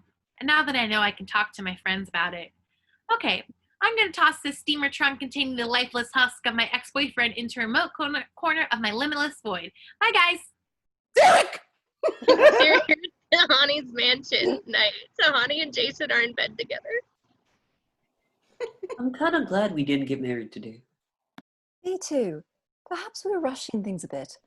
I mean, we don't even know that much about each other. Like, who was the first person you kissed? The sexy mouse robot in the Chuck E. Cheese band. Okay. I think that's probably enough getting to know each other for now. Let's just take things slow. I know, I'm technically married to Janet, but I don't remember it at all. I'm sorry that puts you in a weird position, and I still like you a lot. Me too. What happens now? Don't know. Do you want to try reabsorbing me? They laugh and cuddle. Interior Eleanor's house. Eleanor paces in front of Chidi. Something wrong? No. Yep. I've been keeping a secret from you about you. What is it? The thing is, it's not even harming you, and if I tell you, I feel like it might harm you. So, ethically speaking, I don't think I have to tell you. Yeah, well, forget all about that. This is freaking me out. I'm losing my mind, so just tell me. Interior Eleanor's house. Later, they're watching the video. And you don't need to respond because I know you have trouble saying how you feel. I love you too. She turns the video off. I've never been that certain about anything. I once even tried to rent socks. How did I say that so easily? I mean, I get how you said it. I'm a total smoke show. But how did I say it so easily? Look, I don't want to talk about this, but after everything that's happened today, I think we gotta. So let's just get it all out there. Well, yeah, I guess, I don't know, do you have any feelings like that for me again now? I'm sorry, but I don't think so. Sorry? Why are you sorry? 'Cause I'm relieved because I don't either. So, all good. I mean, I feel incredibly close to you. No. Dude. You don't have to explain yourself. We are on the same page, okay? Good. Michael comes in. Hey guys, sorry, I know it's late. Can I talk to Eleanor for a second? Actually, we were chatting about something right now. No, it's cool. We were wrapping it up. Good talk, bro. She and Michael walk out to the patio. What's on your mind? Well, being ethical, it's hard, and I kind of hate it. When's it get easier? Why don't you ask Chidi? He's the ethics master. I'm just a newbie, and I still kind of suck at it. Yeah, that's what I'm asking you. That's why I'm asking you. I designed this entire torture chamber around the absolute certainty that when the going got tough, you would give up. That was the signature Shellstrop move. Do you remember once when your change oil light came on? You just abandoned your car in the parking garage. Of course. But here, faced with the toughest challenges I could throw at you, you never once stopped trying to become a better person, and why? I don't know. I mean, whenever I would do something crappy on Earth, there'd be this little tiny voice in the back of my head that would say, Eleanor, don't grab that handful of olives from the salad bar.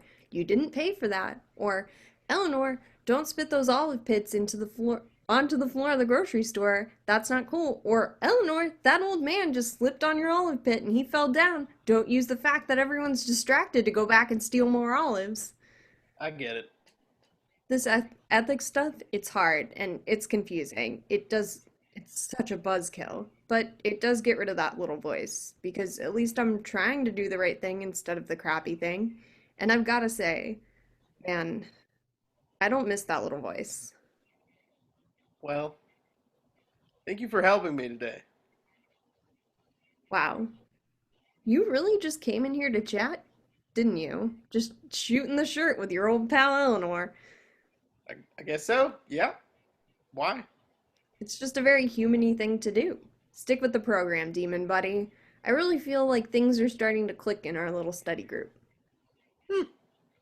Interior Michael's office night. Michael walks into his office to find Sean sitting at his desk reading over the reboot reports. Hello, Michael. Shut the door. Have a seat. Dramatic music swells. End of episode.